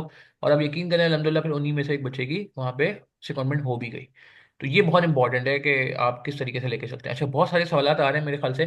फरहान साहब, आपके पास भी विजिबल है? हम्म, मैंने सेटिंग थोड़ी चेंज की, मेरे ख्याल से सबको सारे सवाल विजिबल हैं। अच्छा जी, जी हसनैन, लेट्स सी। अच्छा, हसनैन पूछ रहे हैं जी इसकी पीपीटी मिल जाएगी? मैं फरहान साहब से पूछ के इंशाल्लाह जी बिल्कुल जी। ग्रुप पे शेयर कर दूंगा। थैंक यू फरहान साहब। अच्छा, ये सब शुरू से चलते हैं। सवाल आया जी, is there any sample resume which you can share with us? Farhan sahab ने सवाल किया है। या इसका इसका सीधा सीधा जवाब ये कि कोई भी रिज्यूमे सैंपल रिज्यूमे नहीं होती। बस एज लॉन्ग एज आप अपनी रिज्यूम में सिर्फ अपनी जॉब रिस्पॉन्सिबिलिटीज अपनी क्लियर कट मेंशन करें और कोशिश करें वो आपकी रिस्पॉन्सिबिलिटी मैच करे उससे, जो कि जॉब रिक्वायरमेंट है, तो that is the basic and main highlight. Best है। मुझे खुद पर्सनली एक फीडबैक मिला था मेरी खुद की सीवी पे। उसने मुझे बोला कि आपकी रिस्पॉन्सिबिलिटी बड़ी एक्यूरेटली लिखी हुई है, लेकिन आपने ये नहीं लिखा हुआ कि कि आपका 5 ईयर गोल्स क्या है। उसने एक स्टैंडर्ड सवाल पूछा था, लेकिन मैं समझता हूँ आपकी सीवी में बेसिक चेक्स होने चाहिए जिसमें आपकी रिस्पॉन्सिबिलिटी मैच करने चाहिए उससे, प्लस आपकी लेन ये बेसिक बातें लिखी हो, आपका एक्सपीरियंस कहाँ से कहाँ तक है, किस फर्म में, और उस तरह हमने क्या किया, ये चीजें क्लियर कट लिखी हो। बाकी एम्प्लॉयर इसके अलावा कुछ नहीं देखता। इनकी एआई टूल्स मैंने खुद ग्रैंड थॉर्टन के एआई टूल्स में बड़ा खुद ही काम किया। उनके टूल्स इसी तरह से डिजाइन हुए कि रिस्पॉन्सिबिलिटी का स्नैपशॉट लेंगे और मैच करेंगे जॉब रिक्वायरमेंट से कि हाउ मच इज मैचिंग, फिर इसके बाद एक बंदा रिव्यू करता है। तो मैं समझता हूँ that is very important. Simple CV अब बहुत ज्यादा लोग प्रोफेशनली ड्राफ्ट करवाते हैं बाहर से भी, और टूल्स भी है, टूल्स भी हैं ड्राफ्ट करने के, लेकिन एज सच कोई इसका सैंपल नहीं है स्टैंडर्ड परफेक्ट, ये बहुत अच्छी काम। बात की अपने के रिस्पॉन्सिबिलिटी जो है जॉब रिक्वायरमेंट से मैच होनी चाहिए। So, दूसरा सवाल है, does it matter CV resume is 1 page और मोर? तो ये इस पे मेरे ख्याल से फरहान साहब ने बताया था कि ज्यादा बड़ी सीवी ना हो, मगर आपकी रिस्पॉन्सिबिलिटीज क्लियर होनी चाहिए। यही था जवाब फरहान साहब? मैं आपका जो जी क्वेश्चन जी। सुन रहा था। अच्छा, is there any sample resume? इस पे बात हो गई है फरहान साहब। अच्छा, और इरम का सवाल है, I myself experience that referral thing is in outside market, how to deal with it when we don't have one? ये बहुत अच्छा सवाल किया है इन्होंने कि जी अगर अच्छा आप तो पाकिस्तान में रहते हैं, वहां का रेफरल कहाँ से आएगा आपके पास? अच्छा, ये अब इसका मैं जवाब मैं देता हूँ, कामरान भाई मुझे इंडोर्स करेंगे और समद भी। इसका जवाब सीधा सीधा ये, हम एक सीए कम्युनिटी है, तो मैं इंटरनेशनल मार्केट में ना लोग एक दूसरे से कनेक्ट नहीं करते, लेकिन पाकिस्तान में ना हम बहुत ज्यादा कनेक्टेड हैं। एग्जाम्पल ले लेते हैं, आप कोई भी इदारे से सीए एसीसीए करते हैं, ठीक है, आपके टीचर्स नहीं है, that is a first step. फिर आप ही की क्लास में कुछ लोग होंगे जो आगे बढ़ चुके होंगे, या आपके सीनियर्स होंगे वो आगे बढ़ चुके हैं। आपकी फर्म में, हम फर्म में जाते हैं, हमारी फर्मों में मेरे ख्याल में हर फर्म में एक एक एवरेज ले लो 50 से ऊपर होते हैं जो हम आपके सीनियर होते हैं। वो कहीं ना कहीं इंटरनेशनली बैठे होते हैं, वो रेफर नहीं कर सकते, कर सकते, ग्रेट। बट आपको think out of the box सोचना है कि कहाँ पे आप कर सके। एक चीज, दूसरी चीज, अक्सर और बेशतर इस तरह के लिंक्डइन पे मैसेजेस आते हैं कि आप हमें इंटरनली रेफर कर दे, ठीक है, तो पाकिस्तान से भी आते हैं, और मेजोरिटी लोग I think Indian, I don't no Indian community से काफी ज्यादा क्यों आते हैं, लेकिन उसका मकसद यही है कि कोई बंदा रेफर आपको करेगा, एक चीज याद रखें, वो आपको रेफर तभी करेगा जब आपको जानता होगा।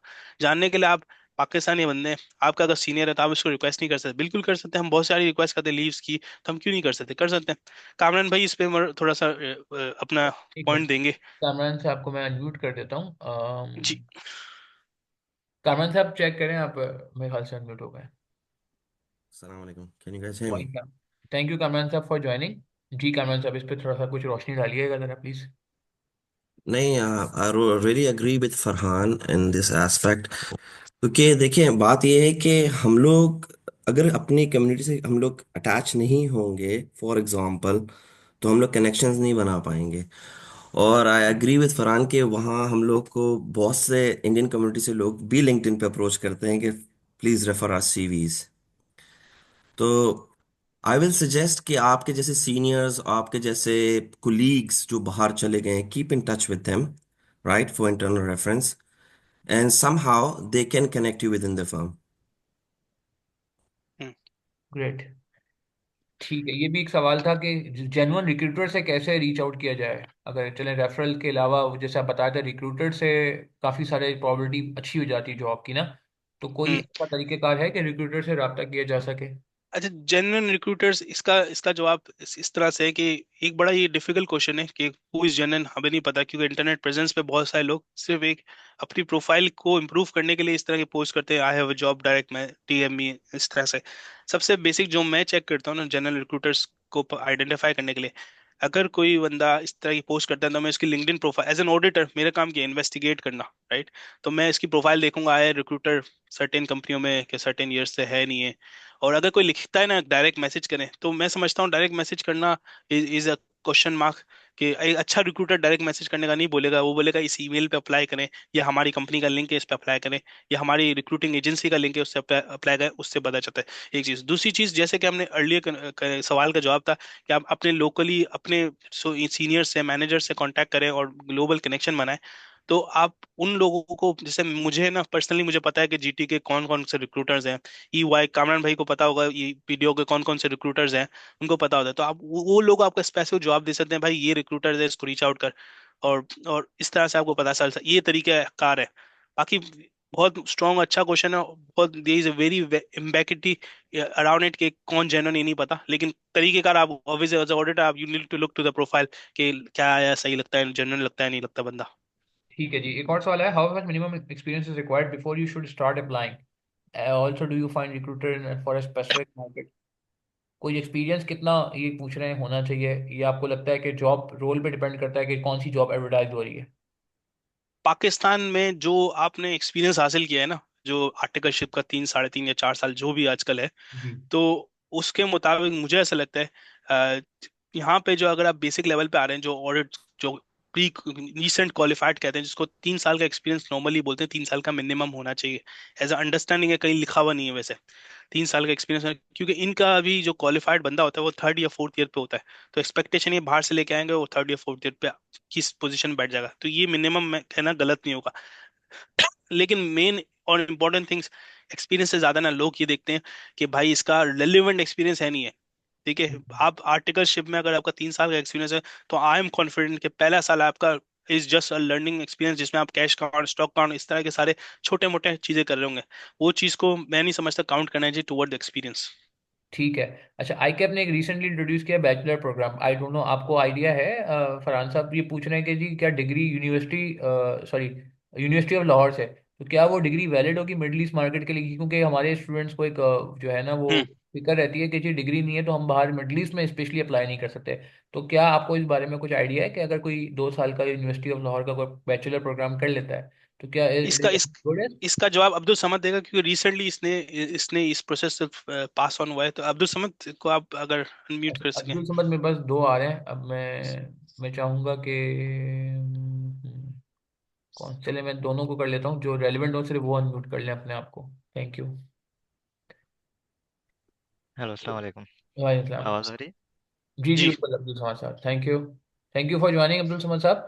जरा इस पे भी रोशनी डाल दीजिए कि क्या कहते हैं आप इस बारे में। जी, अच्छा, बैचलर्स मास्टर्स की जो रिक्वायरमेंट है अभी, वो बेसिकली रिक्वायरमेंट ये है कि it needs to be more than 2 years.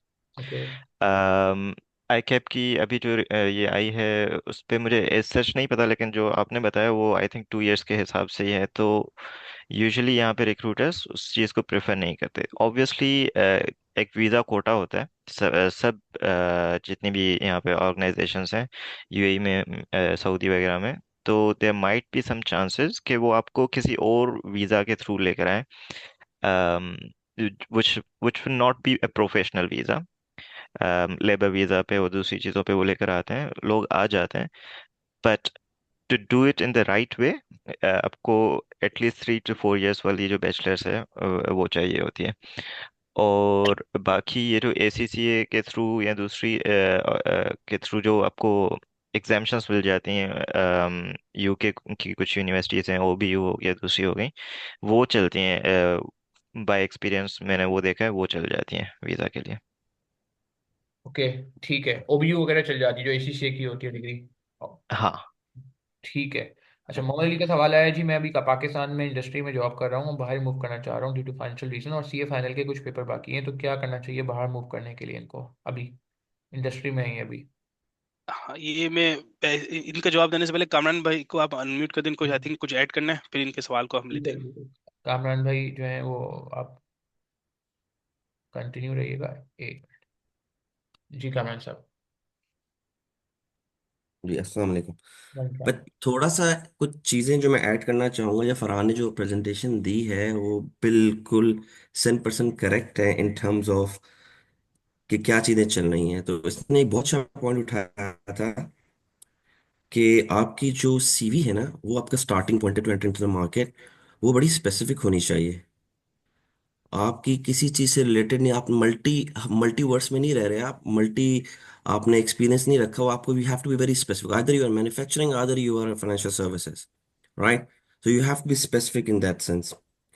दूसरा, फरहान ने जो बात बोली थी कि when during the interview you don't undermine yourself, but also on the same side, you need to understand the question when the person asks you. हम्म। और तीसरा ये है आपका जो रिक्रूटर्स के लिहाज से देखें, एक बंदे ने सवाल इसमें लिखा हुआ है कि whether the recruiter gonna charge us fee और कमीशन। एक चीज अपने दिमाग में रखिए कि रिक्रूटर जब आपको अप्रोच करता है ना, तो they are in a need to get you in and get their commission from the industry rather than from you. From the तो एम्प्लॉयर। आपसे अगर कोई रिक्रूटर चार्ज कर रहा है ना पैसे, तो वो रिक्रूटर नहीं है, ठीक है ना? हम्म। तो इट्स अ हम्म। स्कैम। क्योंकि आप ऑलरेडी एक जो है ना जॉब मार्केट में जॉब तलाश कर रहे हैं, रिक्रूटर को उनकी एजेंसी ने बोला है, जो कंपनी ने बोला है कि go find a particular participant in the market for us and we gonna pay you. तो अगर आपको कोई रिक्रूटर बोलता है कि हम गोना चार्ज यू समथिंग, तो वो रिक्रूटर नहीं है, वो स्कैम है, तो उससे दूर ही रहिए, बराए मेहरबानी प्लीज। बिल्कुल। हम्म। ठीक है। ये सवाल हो गया। अच्छा, ये सवाल का जवाब, ये मेरे ख्याल से इनको क्या देने हैं, ये बहुत अच्छा सवाल नहीं करता कि पाकिस्तान में है, इंडस्ट्री में है, बाहर मूव करना चाह रहे हैं, और सीए हम्म। पर कुछ बाकी है इनके। तो पाकिस्तान से आप इंडस्ट्री में आपके कुछ पेपर्स बाकी हैं, तो सबसे बेसिक सॉरी बेसिक क्राइटेरिया तो यही है कि आपके पेपर पूरे होने चाहिए, क्योंकि आज नहीं तो कल आपकी जॉब तो शायद हो ही जाएगी अगर आपका एक्सपीरियंस रेलिवेंट सेक्टर में है। लेकिन आज नहीं तो कल आपको बैकफायर करना फेस करना पड़ सकता है, क्योंकि वो आपको अगर लकीली आपकी किसी कंपनी में जॉब भी हो जाए based on your experience, but not necessary वो कंपनी हमेशा आपको सपोर्ट करे। और अगर ऑफ एंड ऊपर नीचे हो तो आपको फिर दूसरी जगह जॉब ढूंढना बहुत मुश्किल हो जाएगा। इसकी एग्जांपल्स भी हैं। कि एक मेरा कुलीग था जो जो आई थिंक उसका एक पे बचा हुआ था, वो बाहर चला गया। काफी टाइम से पाकिस्तान में जॉब करता था एक बड़ी वेल नोन लिस्टेड कंपनी में, फिर बाहर चला गया। फिर वो बाहर वाली कंपनी किसी वजह से बंद, उनको डाउन साइजिंग करनी पड़ी, तो वो बंदे को जॉब चले गई और फिर वो ढूंढ ही नहीं सका। तो basic criteria I think qualification, कोई ना कोई बेसिक क्वालिफिकेशन आपके अकाउंटिंग की क्वालिफिकेशन होनी चाहिए to to get your leg stronger. अगर नहीं है तो मैं समझता हूँ जाना मुश्किल है। और अगर जाना है आपको, तो आप अगर जिस जैसे मैंने जिक्र किया जॉब रिक्वायरमेंट से आपकी सीवी मैचिंग है ना, तो आप बहुत चांसेस है आपकी जॉब हो जाएगी। ठीक है। अगर मिसाल के तौर पर इंडस्ट्री में है और आप जैसे इंश्योरेंस इंडस्ट्री में फाइनेंस मैनेजर है जैसे, या अकाउंटेंट है, तो आप बाहर की मुल्क में ऑडिट फर्म में भी इंश्योरेंस में अप्लाई कर सकते हैं, और बाहर के मुल्क में इंश्योरेंस कंपनीज में भी डायरेक्टली अप्लाई कर सकते हैं, और चांसेस है हो भी जाएगा क्योंकि आपके पास रेलेवेंट एक्सपोजर है। ऑडिट फर्म में अप्लाई करते हुए आपने ये हाईलाइट करना होगा कि मेरा प्रैक्टिकल एक्सपोजर है, तो I can better understand the risk involve. आपने अपनी सी में इस तरह से बताना होगा और सेल करना होगा अपने इंटरव्यू में। और अगर आप इंडस्ट्री में जा रहे हैं तो आप इस तरह से हाईलाइट करेंगे मेरे पास ऑलरेडी इस सेक्टर का एक्सपीरियंस है, and I know the knowledge how this environment, this this sector work in that region, UAE UK, जिधर भी अप्लाई करें। तो आपने इस तरह हाईलाइट करना है। इम्पॉसिबल नहीं है, बहुत सारे लोग आए, बहुत सारी मिसालें हैं मौजूद। ठीक हो गया। जी। अच्छा थोड़ा क्विकली चलते हैं, काफ़ी सारे मैसेज आ रहे हैं हमारे पास। नजमुल आफरीन का था जी कि रिक्रूटर को कैसे करें, ठीक है ये बात हो गई है। और कमीशन वाली बात भी कामरान साहब ने बहुत अच्छा बताया कि कोई कमीशन मांग रहा है तो वो फेक है। अफनान स्कैम। अली बाजवा साहब का सवाल है जी, each region has their own windows months in which they are hiring, can you please share with us what is the time when majority firms open their hiring. बहुत अच्छा सवाल है कि क्या पूरी दुनिया में एक ही वक्त हायरिंग शुरू होती है, ऐसा नहीं है। तो फिर वो बता दें कि कौन कौन से मंथ ज़्यादा अच्छे होते हैं यूएई के लिए, लेट्स से यूके के लिए, यूएसए के लिए। अच्छा, इसका इसका ये तो सिर्फ मिथ है हमारे माइंड में कि यूएई में नवंबर दिसंबर में हायरिंग होती है फॉर बिजी सीजन, और यूके में जनवरी फरवरी में सितंबर में हायरिंग होती है फॉर जनवरी। ऐसा कुछ भी नहीं है, job positions through out the year चलती है। लेकिन अगर मैं इसको थोड़ा सा मजीद समराइज करूँ जवाब को, जनवरी टू दिसंबर मार्च तकरीबन पूरी दुनिया का बिजी सीजन होता है, किसी भी रीजन हो, किसी भी मुल्क हो। लेकिन यूएई में नवंबर में इसलिए हायर करते हैं कि उनका वीजा पीरियड वीजा क्विकली आता है। और यूके में सितंबर में इसलिए हायर करते हैं क्योंकि इनके वीजा पीरियड में 3 से 4 महीने लगते हैं। तो ये इसका सवाल जवाब है, कोई एक पर्टिकुलर मंथ नहीं है। ठीक है। अली असद का सवाल आया जी, इंपॉर्टेंस ऑफ क्वालिफिकेशन, तो ये बड़ी अभी आपने बात कर ली है। I mean what is better if one person has an option to learn in one department and work by litigating after compromising his studies, another is working less but focusing on qualification. बहुत short इसको रखते हैं। एक साहब ने जो है qualification पे फोकस किया हुआ है मगर वो काम सिर्फ एक डिपार्टमेंट में करते हैं, दूसरे साहब ने जो है अपनी लर्निंग पे ठीक ठाक फोकस किया है मगर वो क्वालिफिकेशन का अभी कोई आसार नहीं है। तो आप क्या समझते हैं कौन सा वाला मिक्स बेहतर है, कि ज़्यादा काम करके क्वालिफिकेशन को कॉम्प्रोमाइज़ किया जाए, या क्वालिफिकेशन पे फोकस हम्म। करके काम को थोड़ा सा आप कॉम्प्रोमाइज कर सकते हो? कॉम्प्रोमाइज तो खैर ज्यादा नहीं हो पाता पाकिस्तानी इन्वायरमेंट में, but what is the best, ये आप शॉर्ट इसका बता। जवाब मेरे थर्ड स्लाइड है जिसमें मैंने बोला first step in the ladder is a qualification. Best है। जबरदस्त। तो इसका मतलब है कि क्वालिफिकेशन आ जाएगी, काम तो आप सीख ही लोगे। हाँ, काम यहाँ पे एक्सपेक्ट करते हैं कि आपको बेसिक लेवल से लेके आए और यहाँ के एनवायरनमेंट में आपको सिखाएं। बेस्ट है। अरशद खान का सवाल है जी, okay Arshad, every session is focus about those student who had done article from audit from, what about those who had done audit article from industry, how can industry article student apply for home. बहुत अच्छा सवाल है। पाकिस्तान में आपको पता होगा कि बहुत सारे लोग हम्म। जो बेचारे फर्म्स में नहीं जा पाते। अच्छा बिग फोर पहले तो होता था, बिग फोर में जाना है, अब तो खैर वो बिग थ्री हो गई, फिर वो हुआ जी बिग टेन में जाना है। अब तो ये हालात है कि जी फर्म इतनी आसानी से नहीं मिलती, तो बहुत सारे लोगों को अनफॉर्चुनेटली फर्म्स की जगह इंडस्ट्री में आर्टिकलशिप करनी पड़ती है। कोई के इलेक्ट्रिक में कर रहा है, कोई आईसीआई में कर रहा है, कोई यूनिलीवर में कर रहा है, कोई गरुन टेक्सटाइल में कर रहा है, कोई गैट्स फार्मा में कर रहा है, हम्म। कोई सीडीसी में कर रहा है मिसाल के तौर पे। तो अब ऐसे लोगों के लिए क्या आपका क्या मशवरा है कि ये लोग कैसे जाएं बाहर? इन लोग को जाने का सबसे बेस्ट सवाल जवाब यही है कि जैसे मैंने पहले किसी एक साहब को बताया था कि अगर आप इंडस्ट्री में है ना, तो आप उस सेक्टर की इंडस्ट्री की को फोकस करते हुए बाहर अप्लाई कर सकते हैं। मिसाल के तौर पे आप एक गेट्स फार्मा में, एक फार्मास्यूटिकल कंपनी है, तो ऑडिट रोल्स बहुत सारे ऐसे आते हैं जो बोलते हैं कि you have a specific service experience और फार्मास्यूटिकल और नॉन मैन्युफैक्चरिंग एक्सपीरियंस, और सॉरी मैन्युफैक्चरिंग एक्सपीरियंस। तो आप वो चीज़ अपनी सी में हाईलाइट करके बता सकते हैं how your experience in line, एक चीज़। दूसरी चीज़, अगर आपका इंडस्ट्री में एक्सपीरियंस है तो बहुत ज़्यादा इजी चांसेस होते हैं कि आपको इंडस्ट्री में, खासतौर मिडिल ईस्ट में मैंने काफ़ी बाहर देखा है कि इंडस्ट्री में डायरेक्ट उनकी जॉब्स हो जाती है, लेकिन उनका लोकली भी इंडस्ट्री में एक्सपीरियंस होता है। इसमें भी बहुत सारी एग्जांपल्स हैं, अगर आप अपने सराउंडिंग में देखेंगे आपको नजर आएंगे बहुत सारे लोग जो इंडस्ट्री से उठ के इंडस्ट्री में गए मिडिल ईस्ट में, खासतौर पर सऊदी में।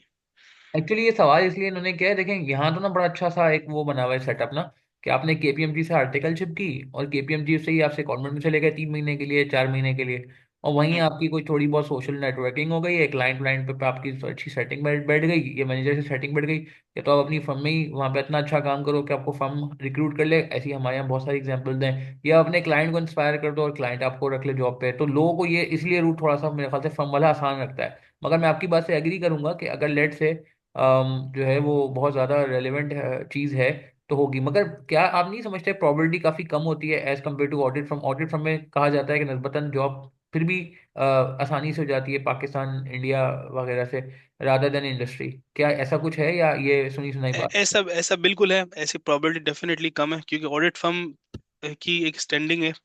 और जो फाइनेंस का बंदा है तो एक्सपेक्टेशन ये है कि वो ऑडिट फर्म से ही फाइनेंस करके एक्सपीरियंस लेके आगे बढ़ा। हम्म। इंटरनेशनली अगर मैं बात करूं, यूके में और यूएस में, वहां पे ऑडिट फर्म की, यूएस में तो ऑडिट फर्म का एक्सपीरियंस मैंडेटरी है, यूके में ऑडिट फर्म का एक्सपीरियंस मैंडेटरी नहीं है। यहाँ पे लोग इंडस्ट्री का एक्सपोजर भी लेते हैं और जॉब करते हैं। तो आपका बात बिल्कुल सही है कि प्रोबेबिलिटी कम है, लेकिन मेरा मेरा यही व्यू है कि आपकी सीवी अगर इसको चीज को हाईलाइट करें ना कि how you you you are doing the same thing what they are looking, तो डेफिनेटली चांसेस आर देयर। क्योंकि ऐसे बहुत से लोग हैं, हम ये देखते हैं कि भाई इंडस्ट्री वाले की जॉब बाहर नहीं हो रही, इंडस्ट्री वाले 10 लोग की जॉब नहीं बाहर हो रही, हम्म। फर्म वाले 1000 लोग हैं जिनकी जॉब बाहर नहीं हो रही। आप उनको भी तो मैच करें, मैं ये समझता हूँ। आपकी सीवी अच्छी है और आप if you are working in the right direction, like CV आपकी बहुत अच्छी हो, आपकी प्रेजेंटेशन मतलब आप जब इंटरव्यू दे रहे हो, आप वेल प्रिपेयर हो इंटरव्यू के लिए, तो you can definite do it. बहुत सारे लोग जिनका जीरो एक्सपीरियंस होता है, नॉलेज, लेकिन वो इंटरव्यू में अच्छा सेल कर देते हैं अपने आप को, तो वो हो जाती है। मैंने ऐसे भी बहुत एग्जांपल्स हैं जो बहुत अच्छा इंटरव्यू देते हैं और आ जाते हैं, चाहे उनका एक्सपीरियंस पीछे कुछ भी हो। बहुत अच्छी बात की। और मेरे ख्याल से इंडस्ट्री में फिर भी कॉन्फिडेंस और ये सब चीज़ों पे काम करना मेरे ख्याल से थोड़ा ज़्यादा आसान होता है। फर्म से हमने जी। देखा है कि अनफॉर्चुनेटली लोग इस साइड को पे, कम्युनिकेशन वाली साइड पे खास तौर पे अगर मैं प्रिसाइजली बात करूँ तो इतना मेहनत नहीं कर पाते। ठीक है जी, एक और सवाल है। I am doing CA and at last not possible for me to do graduation, how can I fulfil that? ये सवाल बड़ा इंपॉर्टेंट है। अब्दुल समद साहब शायद इसमें हेल्प कर सकें, या आप बता सकें कि लेट से सीए चल रहा है जी, अब ग्रेजुएशन की कोई अभी फिलहाल पॉसिबिलिटी नहीं है, अब बाहर जाना भी है, क्या किया जाए फिर? मैं ही लूंगा, आई थिंक। अब बाहर जाना है और ग्रेजुएशन की पॉसिबिलिटी नहीं है। मैं अगर आपको अपनी मिसाल दूं, मैं खुद ही पर्सनली, मैंने बीकॉम का एग्जाम, मेरा सीए का एग्जाम में पास निकला अटेम्प्ट करने, नेक्स्ट डे मेरा बीकॉम का था एग्जाम, और मुझे ये याद तब आया था जब मैं सीए का एग्जाम दे के निकला कि कल मेरा बीकॉम है। तो बीकॉम के पेपर्स नॉर्मली बहुत सिंपल होते हैं। अगर आप सीए के स्टूडेंट हैं ना, और आपके लिए BCom, I don't think is a challenge, although ये टाइम बाउंड है कि आपको सर्टेन ईयर 2 या 3 साल लगाने, तो वो लगाने ही पड़ेंगे। अगर नहीं लगाते ना तो आपको किसी ना किसी तरह ग्रेजुएशन का लेना पड़ेगा। आई थिंक, मुझे मुझे आप लोग कंफर्म करें कि आई कैप की डिग्री, या सॉरी आई कैप का certificate is equal to graduation. तो नहीं नहीं, मेरे उस ख्याल से ऐसा ऐसा नहीं है, नहीं है। आई ऐसा कैप नहीं है, तो ठीक। सर्टिफिकेशन है ना, डिग्री तो है नहीं। उसके साथ कुछ ओबीयू या कुछ ऐसी चीज होती है, to the best of my अच्छा, नॉलेज। ये क्योंकि काम ये चल रहा है। एसीसीए की बात करूँ, अगर जो एसीसीए क्वालिफाइड है ना, तो वो यूके मास्टर के बराबर है। क्योंकि ऑब्वियसली ये तो आप डॉक्यूमेंट ले सकते हैं एसीसीए, बल्कि इवन खुद ही डाउनलोड कर सकते हैं अपने पोर्टल पे जाके, निकल जाएगा, जिसमें जिसमें क्लियरली लिखा हुआ है ACCA is equal to 16 year graduate, जो इनका प्रोग्राम होता है। तो तो नॉट श्योर आप उस डॉक्यूमेंट को यूज कर सकें। अगर आपकी इमीडिएटली कोई जॉब हो गई और ग्रेजुएशन नहीं, तो उसको आप यूज करके आप आगे बढ़ सकते हैं। लेकिन इन शॉर्ट, अगर आप अर्ली स्टेजेस में हैं अपनी सीए के, तो मैं सजेस्ट करूंगा कि बीकॉम साथ साथ रखें, इसको कोई मुश्किल नहीं है वो तो बीकॉम देना बिल्कुल। और करना।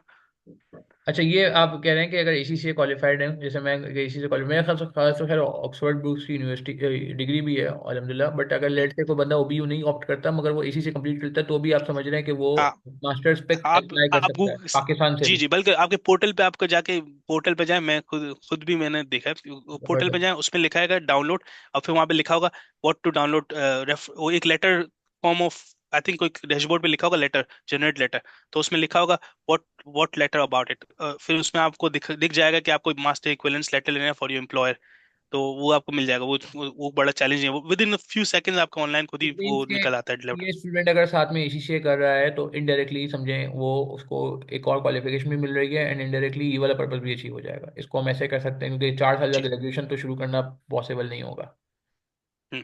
अच्छा, यस, बिल्कुल। ए मलिक का सवाल है जी, थोड़ा क्विकली लेके चलते हैं जी चीजों को। I know you have said that technical steps are skills are the last step of the ladder, however since it has been time since we went through the syllabus, what would you say we need to revise? वो कह रहे हैं जी अभी बहुत time हो गया हमें qualify किए हुए या पढ़े हुए, तो अभी हम क्या करें अपने टेक्निकल स्किल्स को? फिर भी मतलब अगर लेट से चल रही है हम्म। तो हम्म। स्टैंडर्ड्स को क्या एक्सेल पे मतलब इनको एक्सेल करने के लिए क्या किया जाए? स्टैंडर्ड्स को पढ़ा जाए, क्या किया जाए? मैं इसका एक सीधा जवाब ये, अगर आप ऑडिट रोल में अप्लाई करें ना, तो आपको ऑडिट साइकिल पता होनी चाहिए। ऑडिट साइकिल से मुराद है प्लानिंग मीटिंग से लेके कंक्लूजन मीटिंग तक क्या क्या चीजें डॉक्यूमेंट जनरेट होते हैं, आपको ये पता होना चाहिए अगर ऑडिट रोल है तो। प्लस अगर आप टेक्निकल की बात, स्पेशली टेक्निकल की बात करें, अगर आप बैंकिंग का इंटरव्यू दे रहे हैं, तो आपको आईएफआरएस 9 की बेसिक नॉलेज होनी चाहिए। प्रैक्टिकल नॉलेज ना हो चलेगा, लेकिन बेसिक नॉलेज पता होना चाहिए कि आईएफआरएस 9 क्या बोलता है और किस तरह लगता है। दूसरी चीज, इंश्योरेंस का दे रहे हो तो IFRS 17 और सो ऑन। तो बेसिक जो भी रोल है उसकी बेसिक नॉलेज आपको पता होनी चाहिए। स्टैंडर्ड घुमा लें, नहीं घुमाते, बहुत ज्यादा हर जगह समरी मिलती है, गूगल पे करें लेट्स से IFRS 9 समरी, तो आपको बता देगा। तो आपको बेसिक पता होगा, फिर आप बता सकते हैं कि मैंने ये क्लाइंट किया और उसमें मैंने इस हद तक ही काम किया है इस स्टैंडर्ड पे, तो वो दे अंडरस्टैंड इट। बिल्कुल सही। इसमें एक चीज बस मैं ऐड करूँ, लेटेस्ट डेवलपमेंट भी देख लें। जैसे हम जब सेकॉन्डमेंट के लिए इंटरव्यू कर रहे थे तो हमने आईरा 600 का अपडेशन एक आया हुआ था, तो उस पर काफी लोगों से पूछा, तो उस पर शायद मेजोरिटी 90% लोगों को तो पता ही नहीं था इस बारे में कि आईरा 600 में कोई रिवीजन भी आया है। तो आपकी बात बिल्कुल सही, बेसिक भी हो और अगर कोई रीसेंट डेवलपमेंट्स हुई हैं तो वो भी आप बस जो है ना क्या कहते हैं ग्राफ करके चले जाएं, जो टेक्निकल आर्टिकल ACCA के आ रहे होते हैं या वैसे वेबसाइट से मिल जाएगा। अच्छा, एक और जी, OBU डिग्री रिकॉग्नाइज होती है मिडिल ईस्ट में, बिल्कुल मेरे ख्याल से जी OBU बिल्कुल रिकॉग्नाइज होती है, इस पे उन्होंने बात की। How to check ACT on resumes, what is ACT? ACT से फुल फॉर्म मुझे बता दें एक के आप, तो फिर मैं इसको भी सवाल को ले लूंगा। Would you recommend moving abroad right after qualifying और stay in Pakistan for a while for the experience? ये सकीना का सवाल है जी। क्या पाकिस्तान से फौरन ही बाहर चले जाएं या कुछ रुक जाएं पाकिस्तान में स्टे कर लें? अगर अगर आपने बाहर जाना है तो is better sooner the letter. तो हाँ, बाहर निकलना है तो आप उस डायरेक्शन में काम करें, अपनी CV को इस हिसाब से बनाएं, अपनी कम्युनिकेशन काम करें और फिर अप्लाई करें डेफिनेटली।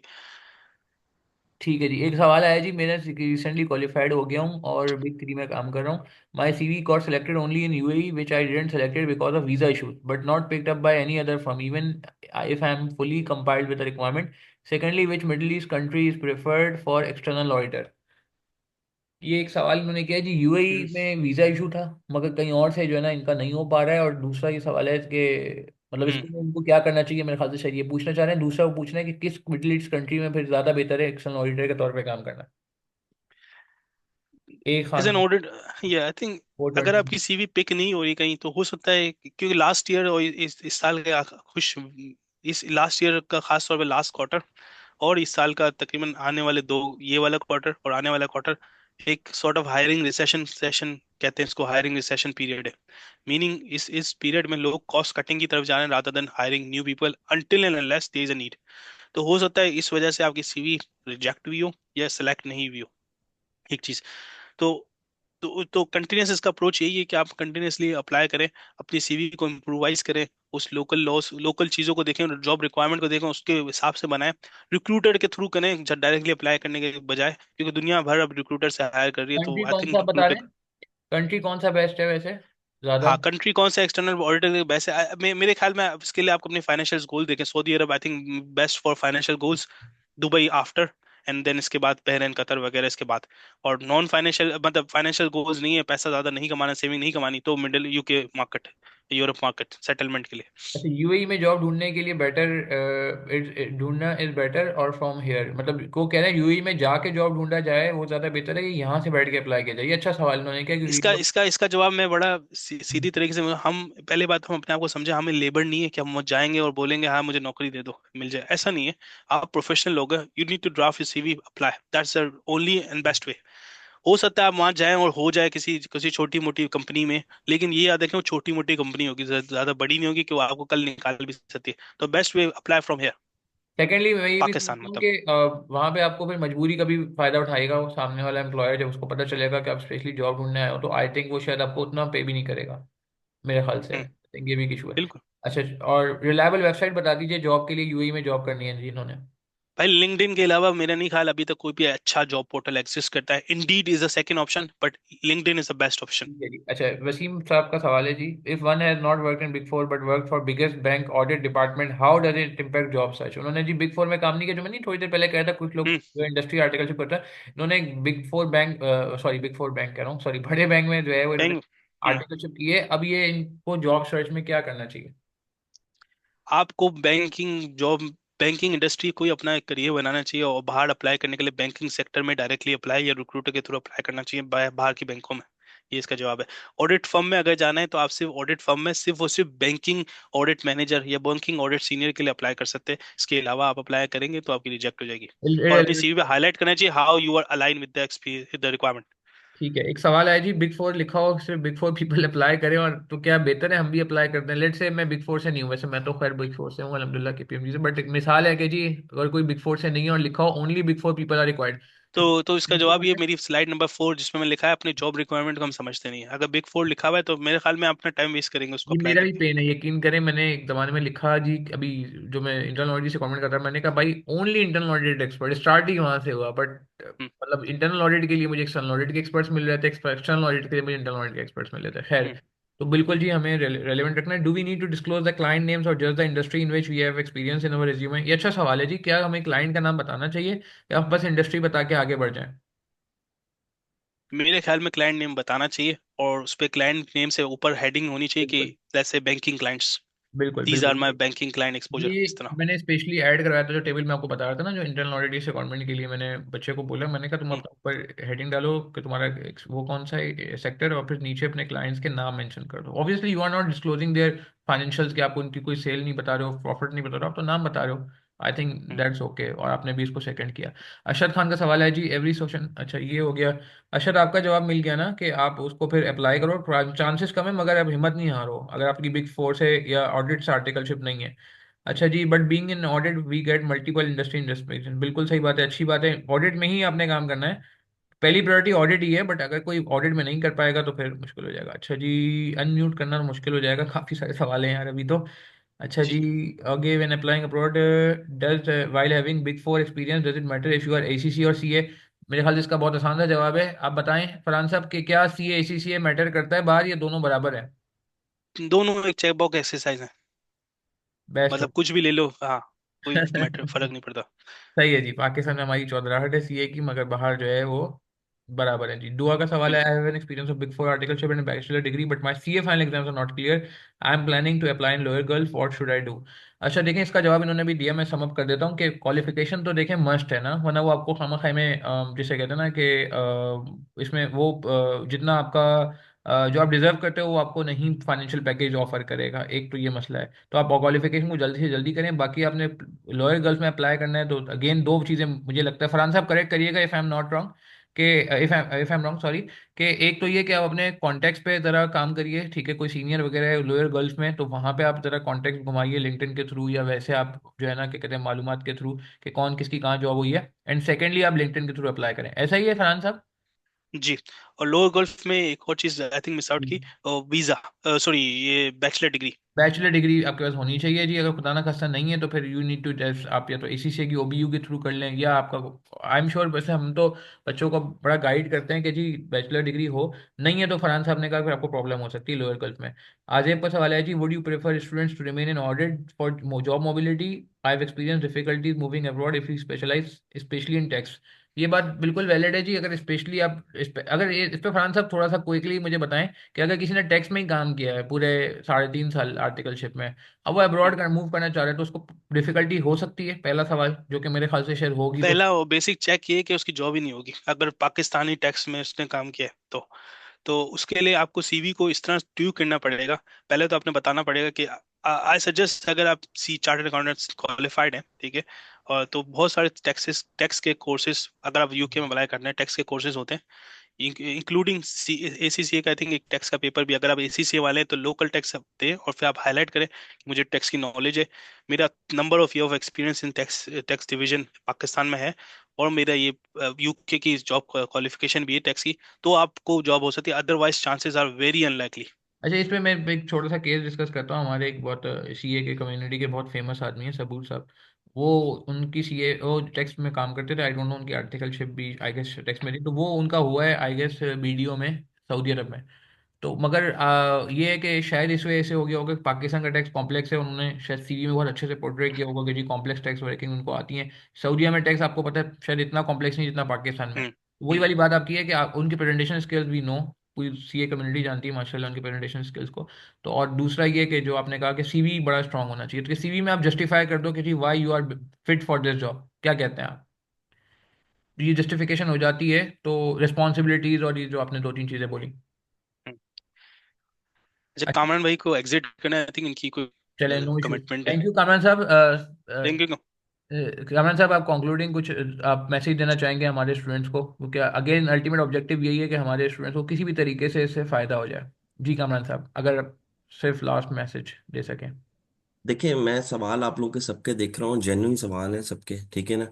इसमें कोई मुजायका नहीं है कि बंदे को हर चीज़ को एक फेयर होता है इसके अंदर कि मैं क्या करूं क्या नहीं करूं to get through the process. तो Farhan I think is answering very well in terms of way we are and what is the market looking like. बस यही है, आप लोगों से गुजारिश ये है कि don't lose hope, follow the process and something gonna come along the way. ठीक है, तो मेरी तरफ से यही है सर आप लोगों को। जज़ाकल्लाह, thank you Kamal thank you sahab. So much Qamar भाई। Thank you very much for coming and taking out time for us. Thank you sir, thank you जज़ाकल्लाह। वंस अगेन सर, जज़ाकल्लाह। जज़ाकल्लाह। सलाम सलाम। वालेकुम अस्सलाम। अच्छा जी, अब जल्दी से सवालों को वैसे एंड की तरफ लेके जाते हैं जी। अच्छा, I have 2 years graduation degree from Punjab University and 1 paper remain to qualify CA. Now I also have to pursue for 4 year graduation. नहीं, मेरे ख्याल से आपके पंजाब यूनिवर्सिटी की डिग्री है ना, तो अवैस मेरे ख्याल से आपका काम हो जाएगा। फिर भी आप एक दफ़ा कंफर्म कर लें जो लोग बाहर गए हुए हैं। But I guess hmm, graduation degree पे आप काम कर रहे हो, तो इट मीन्स आपको वापस 4 साल की ग्रेजुएशन के लिए नहीं जाना पड़ेगा जीरो से। हाँ, मेरा भी यही ख्याल है। बिल्कुल। मजहर का सवाल है, do you have C F experience, could you share shed some light on F P and A versus investment banking as a career, if I pursue C M A along with an M B A without completing C A, would it be worth while? ये बड़ा specific सवाल मेरा है। मेरा ये ख्याल है, एक एक चीज को फोकस करके एक चीज को साइडलाइन करे, फिर इसके बाद नेक्स्ट पे मूव ऑन करे। CFA is far more difficult than CA, तो मेरे ख्याल में सीए इजी है एज कम्पेयर टू दिस। अगर आपको सीएफए करना है, सीए नहीं हो रहा, तो मैं सजेस्ट करूंगा एसीसीए कर लें, because it give you exemption, और आपका जो first step in the ladder है वो हो जाएगा जल्दी एज कम्पेयर टू आप सीएफए ज्वाइन करो। सीएफए के एग्जाम भी विद सर्टेन इंटरवल्स होते हैं।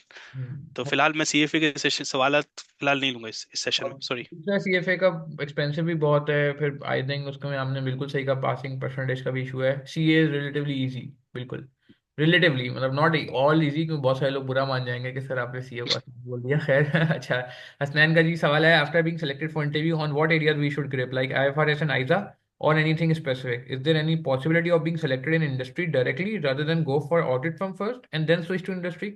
दो अलग अलग सवाल हैं जी। अगर हम सेलेक्ट हो गए इंटरव्यू के लिए तो किस चीज़ पे काम करें, आईएफआरएस पे करें, आइजा पे करें, या कोई और स्पेसिफिक चीज़ बता दें। और दूसरा ये कि क्या हम डायरेक्ट इंडस्ट्री में जा सकते हैं या पहले फर्म में जाएं फिर वहां से इंडस्ट्री में जाएं?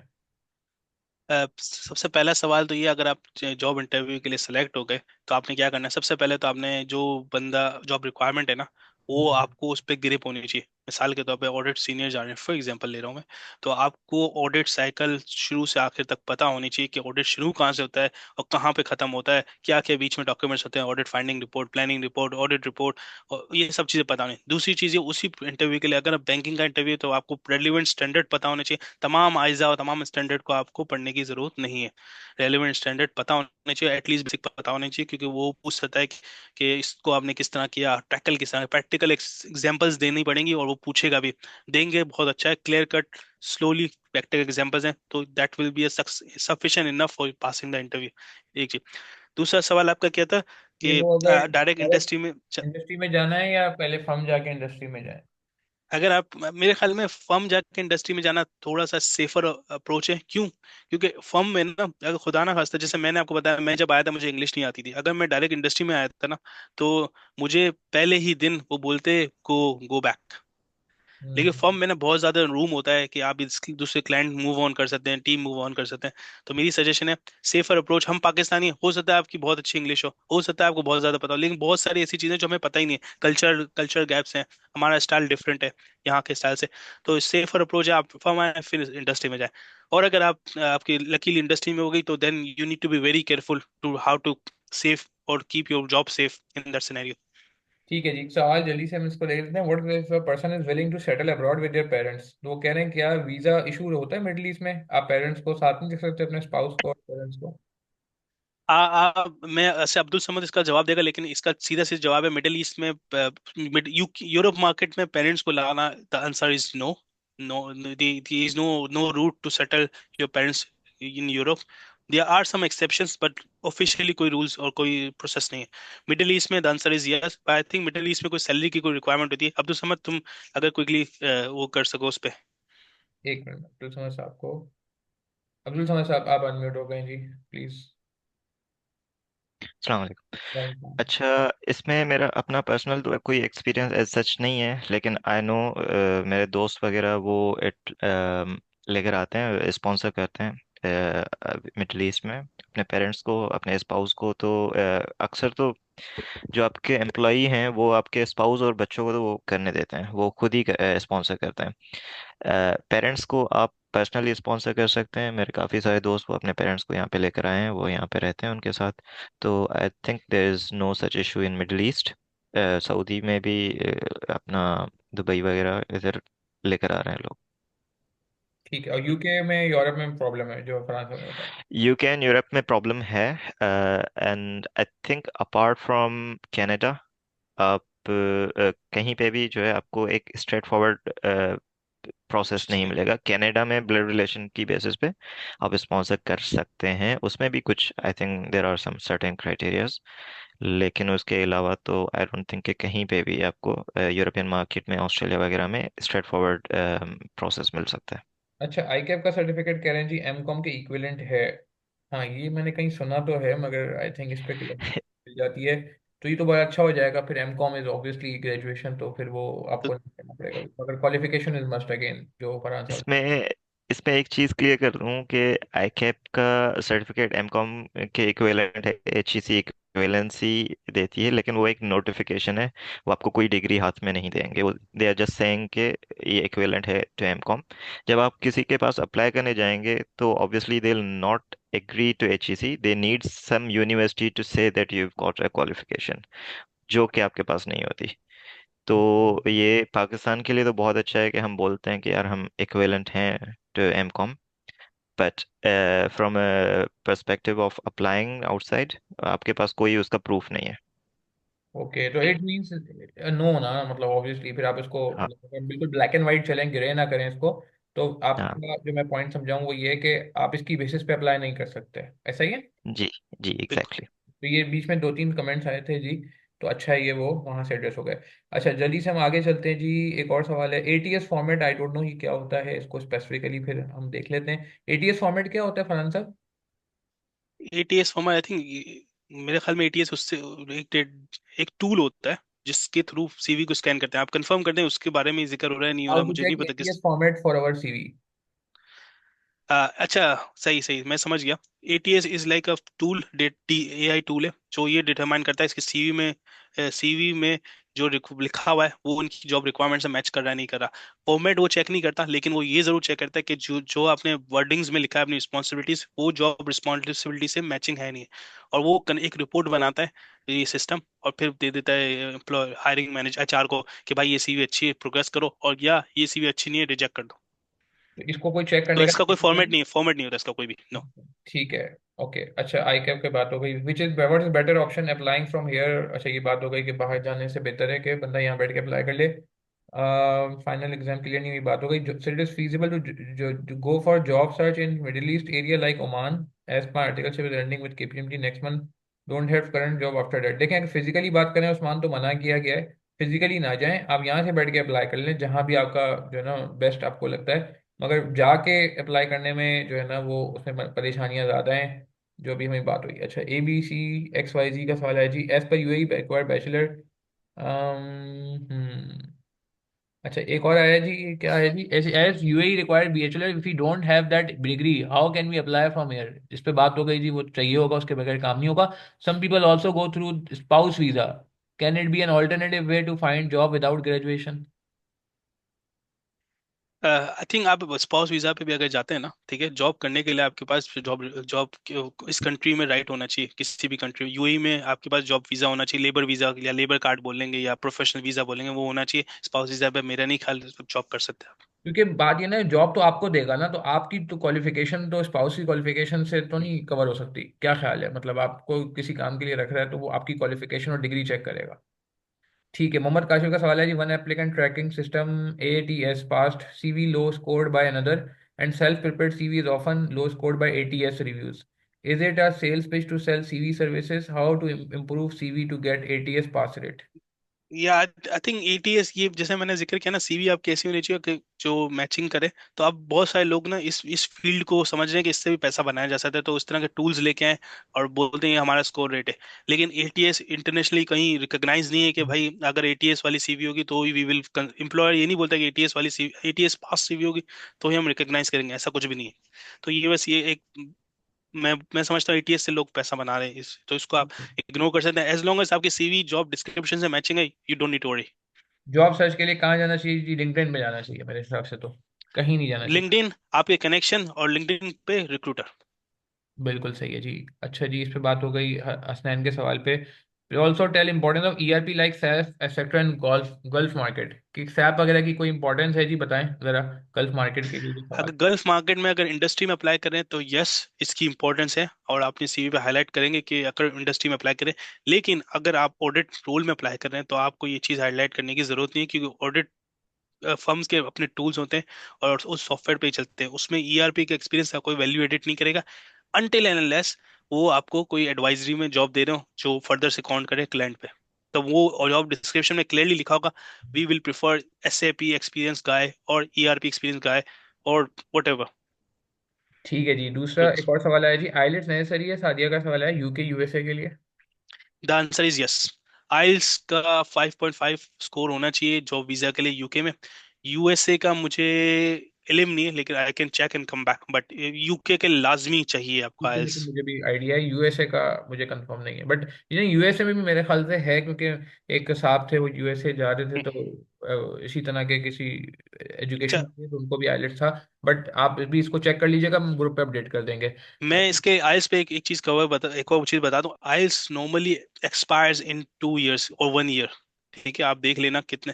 तो इसका हर किसी मतलब नहीं, आप यूके में फ्यूचर में अप्लाई करेंगे तो आइल्स से आइल्स कर लें, आइल्स आपको closer to the application time apply करना पड़ता है। तो ये बहुत अच्छा सवाल है, मैं कनेक्टेड है तो मैं पहले ये वाला सवाल ले रहा हूँ ए मलिक का, कि आइलेट्स अगर आपके पास है तो आपको ओबीयू, सॉरी ओबीयू अगर किसी के पास है तो उसको आइलेट्स करना पड़ता है, या फिर ओबीयू जो एसीसी की डिग्री है उससे ओके हो जाता है? आइल्स की बेसिकली रिक्वायरमेंट ये है कि आपका सर्टेन इंग्लिश लैंग्वेज का स्टैंडर्ड हो। अगर आपने तालीम, आपकी ग्रेजुएशन या आपकी मास्टर डिग्री इस लैंग्वेज में जो कि इंग्लिश है, तो आपको इक्वलेंस और एग्जाम्पशन मिल जाएगी जो कि आप यूज कर सकते हैं।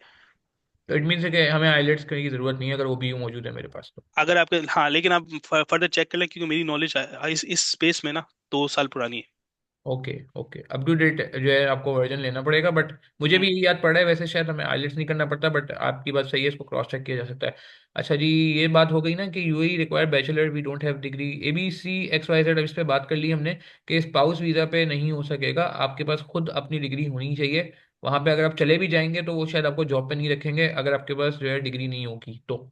उस्मान ने कहा जी रिक्रूटर को सजेस्ट करें, तो उस्मान साहब इसका जवाब ऊपर कामरान साहब ने भी दिया है, और क्या कहते हैं पीछे फरहान साहब ने बात की कि कोई अच्छा रिक्रूटर नहीं होता जी। अच्छा रिक्रूटर वो है जो आपको बोले कि जी आप बस अप्लाई करें, मैं कोशिश करता हूँ आपकी जॉब के लिए, आपसे पैसे ना मांगे।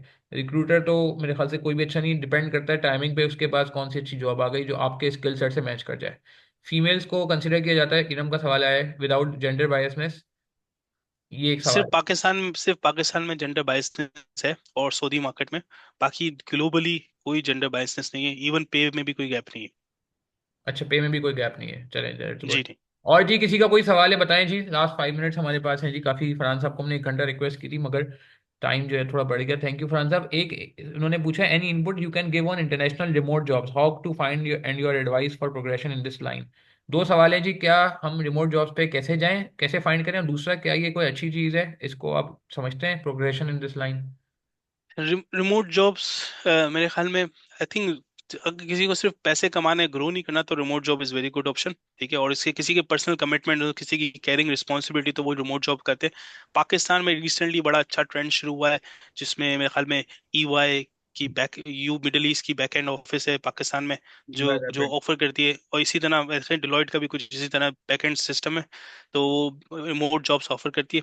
तो उसमें आप जाके आई थिंक कर सकते हैं अप्लाई, और जॉब भी कर सकते हैं, लेकिन एट द सेम टाइम मैं समझता हूँ इसमें ग्रोथ बहुत स्लो है रिमोट जॉब में।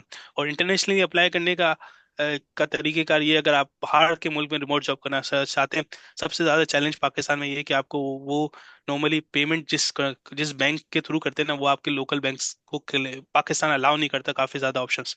तो इसलिए पाकिस्तान में थोड़ा सा चैलेंज रहता है इस तरह से। आजकल नया ट्रेंड शुरू हुआ है, आप गूगल पे जाके सर्च करें AI tutor jobs, AI tutor jobs. तो बहुत सारी कंपनीज एआई फील्ड में काम कर रही हैं, जिसमें एआई ट्यूटर फाइनेंस अगर लिखे ना गूगल पे, आपको जॉब्स नजर आ जाएंगी। वो क्या करती है कि वो आपको हायर करती है और आपको बोलती है आप एक टेक्निकल प्रॉम्प्ट बनाएं, अकाउंटिंग एंड ऑडिट स्टैंडर्ड्स के मुताबिक, और एआई किस तरह रिस्पॉन्ड करेगा। तो बेसिकली वो आप एआई को ट्रेन कर रहे हैं to give response to general public. तो इस तरह की जॉब्स भी आजकल मैंने देखा काफी आना शुरू हो गई। लेकिन रिमोट जॉब को अपनी प्रोफेशन बनाना सिर्फ इसीलिए सिर्फ इसीलिए होना चाहिए कि आपके पर्सनल कमिटमेंट्स हो, but in in longer term इसमें ग्रोथ कम है।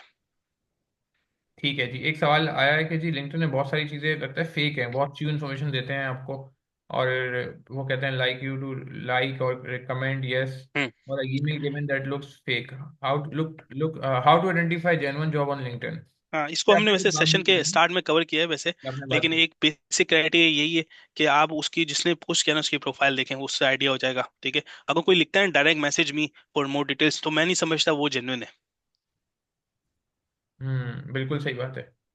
तो ईमेल एड्रेस जो है वो डोमेन वोमेन से है फॉरेन, तो जो है ना क्या कहते हैं, मतलब नॉर्मल डोमेन से है, जीमेल का नहीं है, और वो वाकई ईमेल ही करवाने को कह रहा है, लाइक कमेंट वगैरह करने को नहीं कह रहा, तो वो फिर भी हम थोड़ा सा रिलाई कर सकते हैं, क्या कहते हैं आप।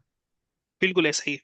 और नॉर्मली रिक्रूटर्स अपनी वेबसाइट का लिंक शेयर करते हैं, वो बोलते हैं कि वी आर लुकिंग फॉर ऐसे audit manager, please job description है this, if you have 3 years experience please apply on this link. तो अपनी वेबसाइट का लिंक देते हैं, then this is look like genuine. और एज एन ऑडिटर आप उसकी प्रोफाइल पे जाकर चेक भी कर सकते हैं कि भाई आया बंदा लगता भी जेन्युइन है या नहीं है, तो वो भी आपको इंडिकेट हो जाएगा प्रोफाइल को फर्स्ट आउटसेट से। चले, thank you very much Farhan sahab. I hope आप लोगों को ये सेशन पसंद आया होगा। थोड़ा सा आप मुझे बताएं ज़रा कि कुछ आपको फ़ायदा हुआ कुछ इसमें, क्योंकि ये अगेंस्ट फुरकान सर, फुरकान जो है उनको जाना था तो ही इज़ नॉट अवेलेबल। मैं सर फुरकान का भी शुक्रिया अदा करूंगा, एंड वन सेकेंड मैं वापस सॉरी करूंगा यार, क्योंकि फरहान साहब sorry to you for keep you waiting, because आप मुझे आइडिया था कि कुछ टाइम पहले भी हमारी बात हुई थी, मगर मैं खुद अवेलेबल नहीं था, तो बस रिजल्ट भी आ गया था हमारा सीए फाइनल का।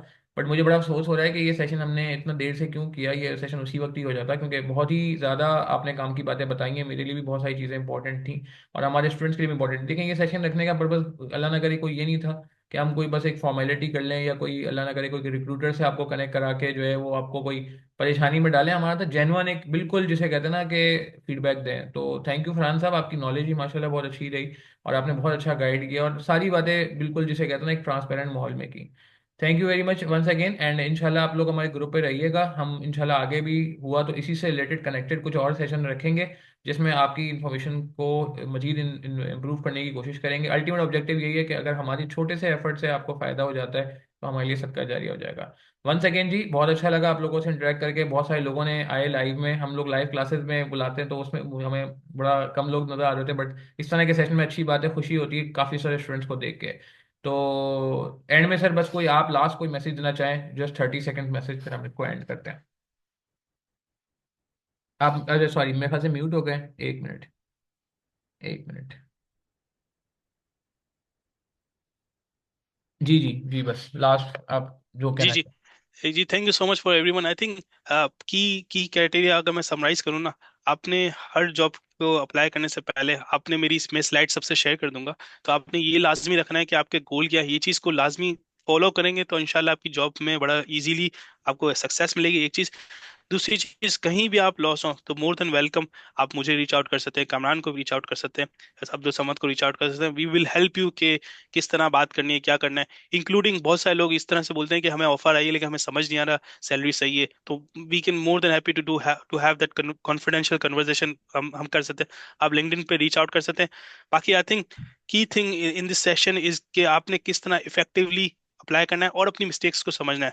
देयर इज नो हार्म कि मैंने गलत किया, ये सीखना कोई, उसमें कोई बुरी बात नहीं है कि मेरी गलती थी, अब मुझे इंप्रूव करना चाहिए। ये हमें इस माइंडसेट को लेके आना है, तो इंशाल्लाह सबको सक्सेस होगी। जजाक अल्लाह for everyone for this session, Farhan and for sahab, Furqan and south for arranging. Thank you Farhan sahab. Farhan साहब, एक सेशन आपने मेरे साथ और रखना है इंशाल्लाह, हफ्ते 2 हफ्ते में हम कोशिश करेंगे रमजान से पहले रख लें या फौरन रमजान के बाद रख लें। मैंने यार लिंक्डइन पे भी नहीं कर सका था टाइम की शॉर्टेज की वजह से। लिंक्डइन पे भी मेरे काफ़ी स्टूडेंट्स हैं जो मैं समझता हूँ कि इस सेशन से फ़ायदा उठा सकते हैं, और भी हमारे दोस्त वगैरह हैं। तो इंशाल्लाह एक सेशन हम और भी रखते हैं। बाकी आप बिल्कुल इंशाल्लाह। पोस्ट कंटेंट ग्रुप पे शेयर कर दीजिएगा, और अपनी लिंक्डइन प्रोफाइल भी शेयर कर दीजिएगा, ताकि किसी ने कोई चीज़ डिस्कशन करना हो आपसे तो आपसे हम्म, आसानी से कर सकें। ठीक है, थैंक यू, जजाक ठीक अल्लाह है। वंस ठीक अगेन, है, थैंक यू एंड फॉर जजाक अल्लाह, अस्सलाम वालेकुम everyone. remain connected. Assalamu alaikum. Thank you all for attending.